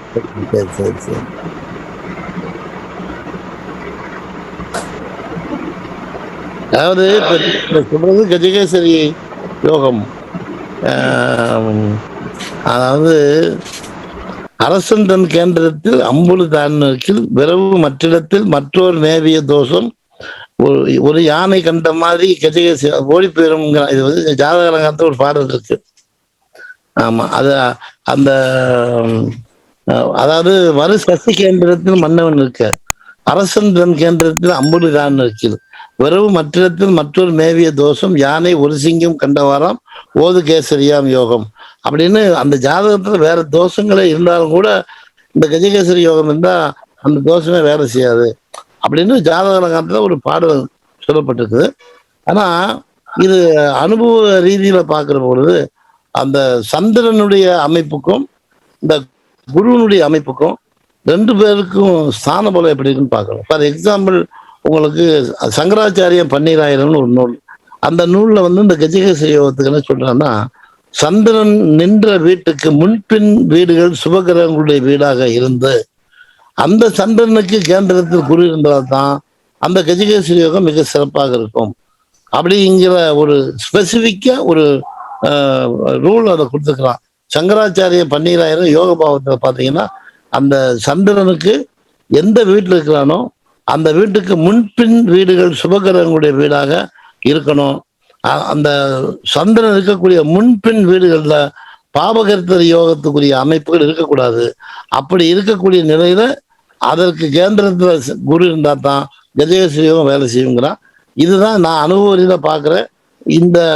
இந்த ரூலை அப்ளை பண்ணி பார்த்தீங்கன்னா கஜகேசரி யோகம் அந்த ஜாதகருக்கு நல்ல பலனை தரும். ஆனா பாபகர்த்தர் யோகம் குருவுக்கு இருக்கக்கூடாது, சந்திரனுக்கு இருக்கக்கூடாது. அப்படி இருந்து ஸ்தான பலம் 2 பேருடைய அமைப்புக்கும் நல்லா இருந்துச்சுன்னா நிச்சயமா கஜகேசரி யோகம் அந்த ஜாதகத்துல வேற குறைபாடுகள் இருந்தாலும் கூட அது நிவர்த்தி ஆகுதுங்கிறது பார்க்கலாம். சரி, 1வது கேந்திரத்தை எடுத்துக்கலாமாங்க ஐயா? சந்திரன் குரு சேர்த்து இருந்தாலும் எடுத்துக்கலாமா, இல்ல 4, 7, 10 எடுத்துக்கலாமா? சந்திரன் குரு சேர்ந்தா அந்த பாவமே போயிடுச்சு. அதான் குருமதி கூடி 7ல் கோலமாய் நின்றாராயில் வருவது களத்திர ஹானின்ட்டான். அது மாதிரி 9 குருவும் சந்திரனும் சேர்ந்தா அந்த இடத்த காலி பண்ணிடுவான். குரு சந்திரனுக்கு குரு பார்வை இருக்கணும். இந்த மாதிரி கேந்திரத்தில் இருந்தாலும் கஜகேசரி யோகம், பார்த்தாலும் அந்த குருச்சந்திர யோகம். சந்திரனும் குருவும் சேர்ந்து இருந்தா எந்த பாவத்துல சேர்ந்திருக்கோ அந்த பாவம் அந்த ஜாதகருக்கு சிறப்பாக வேலை செய்யாது. நன்றிங்கய்யா. அடுத்து கொஞ்சம் கேள்வி கேட்கறேன், விரைவா கேட்கலாம். நிகழ்ச்சி நிறைவுற நேரம். ராஜதிவ்யா அவங்க அன்மியூட் பண்ணிட்டு அவங்க விஷயத்த கேட்கலாம். வணக்கம் ஐயா. இப்ப ஒரு நீசம் பெற்ற கிரகம் 6, 8, 12 மறைவு ஸ்தானங்கள்ல இருந்தா பலன் எப்படி சொல்றதுங்க? இப்ப நீசம் பெற்ற கிரகம், இந்த நீசம் பெற்ற கிரகம் 6, 8, 12 இருந்தால் இப்போ வச்சுங்களேன். இப்ப இதை நீங்க இந்த கேட்ட கேள்வி ஒரு நுணுக்கம். இந்த அருகோணம் அப்படின்னு நான் சொல்றேன் பாருங்க. 6ஆம் இடத்துக்கு அருகோணம் 8ஆம் இடம் ஆச்சுங்களா. 8ஆம் இடத்துக்கு திரிகோணம் 12ஆம் இடம். ஆகையினால இந்த 6, 8, 12 நீசம் பெற்ற கிரகம் இருந்தாலும் அந்த கிரகத்திற்கு நட்பு கிரகங்கள் வலுவாக மீதி 2 இடங்கள்ல இருந்தா அந்த நீச பலன் அந்த ஜாதகருக்கு வேலையே செய்யாது. 6ஆம் இடத்துல நீசம் பெற்ற கிரகமா இருந்து 8ஆம் இடத்துல 12ஆம் இடத்துல இந்த நீசம் பெற்ற கிரகங்களுக்கு பலம் தரக்கூடிய நட்பு கிரகங்கள் இருந்தால் அந்த 6ஆம் இடத்துல உள்ள நீச பலன் அந்த ஜாதகருக்கு வேலை செய்யாதுங்க. இது 6, 8, 12 3 இடத்துக்குமே எடுத்துக்கலாம். 8னா 6, 12 அந்த கிரகத்துக்கு நட்பு கிரகம் இருக்கணும், பலமா. அப்படி இருக்கிறது உங்களுக்கு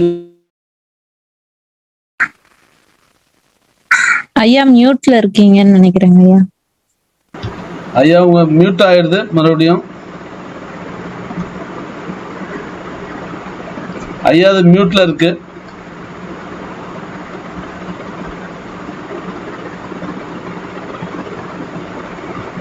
ஐயா நல்ல பலன் தான் நடக்கும். சரி, இப்ப அது அந்த வீடு நட்பு கிரகத்தோட வீடுன்னு பாக்கணுங்களா, இல்ல நிக்கக்கூடிய கிரகங்களை நம்ம பார்ப்போம்? 6ஆம் இடம் எந்த ராசியாக இருந்தாலும் 6ஆம் இடத்துல ஒரு கிரகம் நீசமாகுது. அந்த கிரகத்துக்கு நட்பு கிரகம் 8லயோ 12லயோ இருந்தால் ஓகே அந்த நீச பலன் அந்த ஜாதத்துக்கு வராது. சரிங்க ஐயா. நன்றி. அடுத்து ஹேண்ட் ரைஸ் பண்ணியிருக்கிறவங்க ராகுல் அன்மியூட் பண்ணிட்டு கேட்கலாம். ஒருத்தர் ஒரு தடவை மட்டும் தான் கேட்கணும், அதற்கு பிறகு கேட்க வேண்டாம் ப்ளீஸ். நிகழ்ச்சி நிறைவுற நேரம். ராகுல் ஐயா வணக்கம் ஐயா. வணக்கங்க ஐயா. இந்த கைரேகையில விதி ரேகையில இருந்து சனிமேட்டை நோக்கி ரேகை திரிசூலம் மாதிரி விரிஞ்சா அது கோடீஸ்வர யோகம் தரும்னு சொல்றாங்க. அது அந்த ஒரு ரேகை மட்டும் இருந்தாலே, இந்த தன ரேகை மட்டும் இருந்தாலே அவங்க கோடீஸ்வரன் ஆயிடுவாங்களா? இப்ப இன்றைய ஐயா ஒரு நிமிஷம் ஐயா, இன்றைய வகுப்பை ஒட்டி உங்க கேள்வி இருக்கட்டும். கைரேகைக்காக ஐயா சிறப்பா ஒரு நிகழ்ச்சி நடத்த இருக்கிறோம். அப்போ உங்க கேள்வியை கேட்டுக்கலாம், அடுத்தவங்க கேள்வி கேட்கலாம். இன்றைய வகுப்புல கைரேகை பற்றி ஐயா எதுவும் சொல்லல. இதுக்காக ஒரு நிகழ்ச்சி அமைப்போம், அப்போ ராகுல் கேட்கலாம். அடுத்து குமார், அவங்க அன்மியூட் பண்ணிட்டு அவங்களோட விஷயத்தை கேட்கலாம். நீங்க தொழிலை பத்தி திருமணத்தை பத்தி எல்லாம் சொன்னீங்க ஐயா. இப்போ படிப்பை பத்தி நம்ம குறிப்பிடும் போது சொல்லும்போது படிப்பு நிறைய வகை இருக்கு. அதுல முக்கியமா பாத்தீங்கன்னா மருத்துவம், இன்ஜினியரிங், அப்புறம் வக்கீல், ஆசிரியர் இல்லையா. இப்ப அந்த ஒரு எக்ஸாம்பிளுக்கு ஏதாவது ஒண்ணு சொல்லுங்கய்யா. இது இந்த அமைப்பு இருந்தா ஒரு மருத்துவம் முடிப்பார், நான் அப்படி ஏதாவது சொல்லுங்கய்யா. இப்போ பொதுவாக வந்து இப்போ ஜீவனஸ்தானம் அப்படிங்கிறது நமக்கு 10ஆம் இடத்தை நம்ம எடுத்துக்கிறோம். அந்த 10ஆம் இடத்துக்கு திரிகோணங்கள்னு சொல்லக்கூடிய 2, 6ஆம் இடம் அந்த ஒருத்தருடைய ஜீவனத்தை நிர்ணயம் பண்ணுறதுக்கு துணையாக இருக்கக்கூடிய இடம். அப்போ இந்த 2, 6, 10 இப்போ இந்த கல்வி அப்படிங்கிறக்கூடிய வந்து உங்களுக்கு மிக சிறப்பான நிலையில் வந்து கல்வி, உயர் சிறப்பு கல்வி அப்படின்னு சொன்னால், அதாவது இப்போ 2ஆம் இடம், 4ஆம் இடம், 5ஆம் இடம், 9ஆம் இடம், இதில் 9ஆம் இடம் சம்பந்தம் வரும்போது தான் உயர் சிறப்பு கல்வியாக வரும்.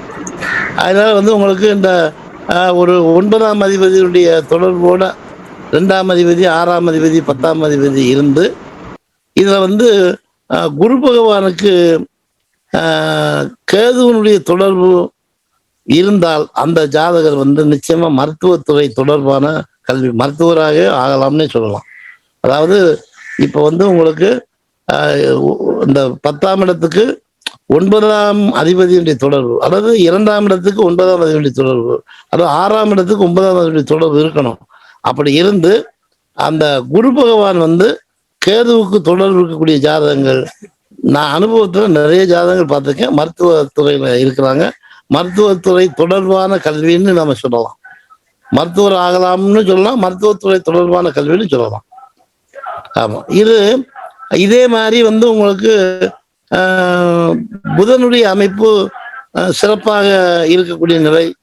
சுக்கிரனும் புதனும் அந்த ஜாதகம் நல்லா, குருவுக்கு பதிலாக சுக்கிரன் புதன் நல்லா இருக்கு அந்த 10ஆம் இடம் அப்படின்னு வந்துச்சுன்னு சொன்னா அவங்களுடைய வந்து தொழில் வந்து பேச்சாற்றல், அதாவது ஒரு வக்கீல் தொழில், அது மாதிரி பட்டிமன்ற பேச்சு, இந்த மாதிரி லைன்ல வந்து அவங்க வந்து அந்த ஜன வசீகரமான நிலையில வந்து அந்த சுக்கிரனுக்கு ஒரு வசீகர தன்மை, புதனுக்கு வந்து பேச்சாற்றல். அதனால அந்த மாதிரியான அந்த பேச்சு திறமையில பரிணமிக்கக்கூடிய மாதிரியா பட்டிமன்ற பேச்சாளர் அல்லது வக்கீல், அது மாதிரி நம்ம ஜோதிடத்துறைக்கும் கூட அந்த அமைப்பு வந்து பேச்சாற்றல் தரக்கூடிய மாதிரியான அமைப்பு அப்படின்னு சொல்லலாம்.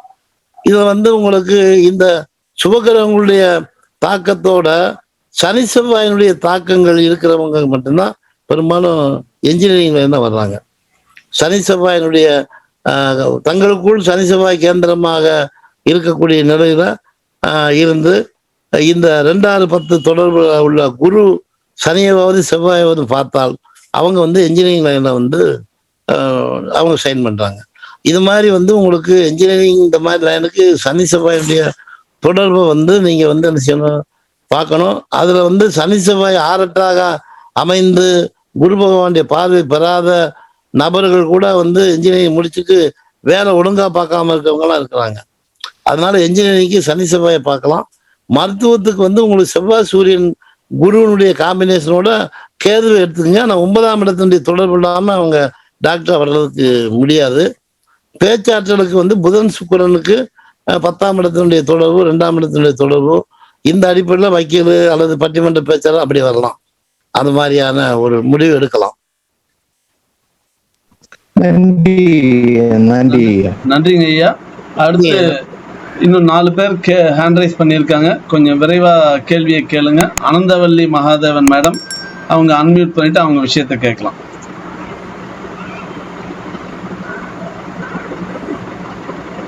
அம்மா கேட்கலாமா? அனந்தவல்லி மகாதேவன் மேடம் கேக்குதுங்களா? சொல்லுங்க. கேக்குது. இந்த ராகு கேது அச்சுக்கும் சூரியனுக்கும் அது 7ஆம் இடம் அச்சுக்கு இருக்கிற இதை வச்சு சொல்லலாம். அந்த சிறு வயதுல கஷ்டப்படுவாங்க அப்படின்னு ஐயா ஒரு கருத்து சொன்னாங்க. அதுக்கு ஒரு 72 டிகிரி வரைக்கும் சொன்னாங்க. இப்போ நான் சொல்றது என்னன்னா, அது ராகு கேது அச்சும் அந்த சூரியன் 7ஆம் இடம் வச்சு ஒண்ணுக்கு மோதிர மாதிரி 72 டிகிரிக்குள்ள இருந்தாதான் அந்த கருத்து இல்லைங்களா? அது கிராஸ் பண்ணி போய் உதாரணமா சூரியன் வந்து சிம்மத்துல சூரியன் கும்பத்துல இருக்கு, சிம்மம் இருக்கு. அப்போ அது 7 சூரியன். இந்த இதுல கடகத்துல கேது இருக்கு, மகரத்துல ராகு இருக்குன்னா அது ஒண்ணு தாண்டி போயிடுச்சு, அது விரிஞ்சு போயிட்டே இருக்க போகுது. அப்போ அந்த டிகிரி வந்து 30 டிகிரியா இருந்தா கூட அந்த எஃபெக்ட் இருக்குங்களா, இல்ல அது ஒண்ணே நோக்கி வரும்போதுதான் அந்த எஃபெக்ட்டுங்களா? நல்ல அருமையான கேள்வி, நல்லா சிந்திச்சிருக்கீங்க. இது வந்து உங்களுக்கு ஆன்டி கிளாக் வைஸை வந்து இந்த ராகுடைய அச்சு இந்த பூமி சூரியனுடைய அச்சுக்கு வரணும். ஒன்றை நோக்கி ஒன்று வந்து ஜாயிண்ட் ஆகணும். நன்றிங்க, நான் அதுதான் தெளிவுபடுத்திக்கணும். விலகி போறது வந்து பாதிப்புன்னு சொல்லக்கூடாது. கரெக்ட். நன்றிங்க. நல்லா சிந்திச்சிருக்கீங்க, பாராட்டுகள். நன்றிங்க. நன்றி. அடுத்து ஜெயச்சந்திரன் ஹேண்ட் ரைஸ் பண்ணியிருக்காங்க, அவங்களுடைய கேள்வியை கேட்கலாம். ஐயா வணக்கம். ஐயா வணக்கங்க. ஐயா, சனி வந்து 3, 6, 11 உபஜயஸ்தானத்துல இருந்தா நல்லதுன்னு சொல்றாங்க. சனி வந்து உபஜயஸ்தானத்துல இருந்தாலே நல்லது செஞ்சிருமா, இல்ல அது வேற ஏதாவது ஒரு ஸ்பெசிபிக்கா ஏதாவது இருக்கா ஐயா? இப்போ உபஜயஸ்தானம் 3, 6, 10, 11 இல்லைங்களா? ஆமாங்க. 3, 6, 10, 11 பாருங்க. 3ஆம் இடத்தை கூட மறைவு ஸ்தானம்னு சொல்றாங்க, 6ஆம் இடத்தை மறைவு ஸ்தானம்னு சொல்றாங்க. படிச்சிருப்பீங்க நீங்க நூல்கள்ல. 6, 8, 12 நம்ம நடைமுறை பார்க்கணும் கூட 3ஆம் இடத்தையும் கூட அந்த மறைவு ஸ்தானங்கள் ஒண்ணுன்னு கூட சொல்லப்பட்டிருக்கக்கூடிய நூல்கள்லாம் இருக்கு. 6ஆம் இடம்னு சொல்லக்கூடியது மறைவு ஸ்தானம்ங்கிற இடத்துக்கு வருது. இப்ப உபஜயஸ்தானம்னு இந்த 6ஆம் இடத்தை எப்ப எடுத்துக்கிறது அப்படின்னு ஒரு கேள்வியை போட்டு பாருங்க. அந்த 6ஆம் இடத்துக்கு உரிய கிரகம் வலுவாக, அந்த 6ஆம் இடத்துக்குரிய கிரகத்துக்கு நட்பு கிரகங்களுடைய இணைவு பார்வை பெறக்கூடிய நிலைகள்ல அந்த 6ஆம் இடம் இருந்தா அதுதான், அப்பதாங்க அது உபஜயஸ்தானம்.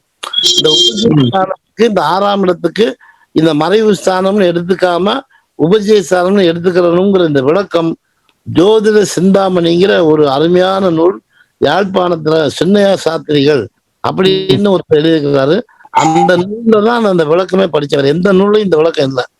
அதனால வந்து உங்களுக்கு அந்த 3, 6, 10, 11ஆம் இடங்களில் சுபகிரகங்கள் வலுவாக இருந்தால் சுபத்துவமான வழிகள்ல அந்த ஜாதகருடைய வாழ்க்கை மேம்படும். இந்த 3, 6, 10, 11 பாவ கிரகங்களுடைய அமைப்பு வலுவாக இருந்தால் அவர்கள் வந்து பாவ தன்மையான நிலையில உயர்வார்கள். அதாவது ஒரு கட்டப்பஞ்சாயத்து பண்ணி சைன் பண்றவனு இருக்கிறான், கோவில் திருப்பணி பண்ணி நல்ல பேர் வாங்குறவங்க இருக்காங்க. அதனால வந்து இந்த உபஜயஸ்தானங்கள்ல பாபகிரக வலுவாக இருக்கக்கூடிய அந்த பாபகிரக தன்மையில உயர்த்தும், சுபகிரக வலுவாக இருந்தா சுபகிரக தன்மையில உயர்த்தும். அதனால உபஜயஸ்தானங்கள்ல வந்து கிரகங்கள் பலம் பெறுவது நல்லது. அது அந்த கிரகங்களுடைய தன்மையை பொறுத்து, தாக்கத்தை பொறுத்து சுபமா அசுபமானு நம்ம முடிவு எடுத்துக்கணும். ரைட், நன்றி. அடுத்து விஜயகுமார் ஹேண்ட் ரைஸ் பண்ணியிருக்காங்க, அவங்களுடைய கேள்வியை அவங்க கேட்கலாம். விஜயகுமார். சரி, அடுத்து திருமதி லதா நாராயணன், இதுக்கு அவங்களுடைய விஷயத்தை கேட்கலாம். அன்மியூட் பண்ணிட்டு கேட்கலாம். லதா நாராயணன் இல்ல, இணைப்பு. ஹலோ. சரி, கிட்டத்தட்ட கேள்வி கொஸ்டின் செஷன் நிறைவாயிடுது. நிகழ்ச்சியோட நிறைவுக்கு வந்துட்டோம். இந்த நேரத்தில் ஐயா கிட்ட ஒரு வேண்டுகோள் வைக்கிறோம். அடுத்த ஒரு நிகழ்ச்சி, நீங்க இன்னொரு விரிவான ஒரு நிகழ்ச்சி, நமக்கு இன்றைக்கு புறச்சூழ்நிலைகள் தொழில்நுட்ப விஷயங்கள் ஒத்துழைக்கல. இந்த விஷயத்துக்கு நீங்களும் உங்களோட உறுதுணையா இருந்து பல இந்த தொழில்நுட்ப விஷயங்கள்லாம் சரி பண்ணி கொடுத்துட்டு இருந்த அருள்வேல் ஐயாவுக்கும் இந்த நேரத்தில் ஸ்டார் அகாடமி நன்றியும் வணக்கத்தையும் தெரிவிச்சுக்கிறோம்.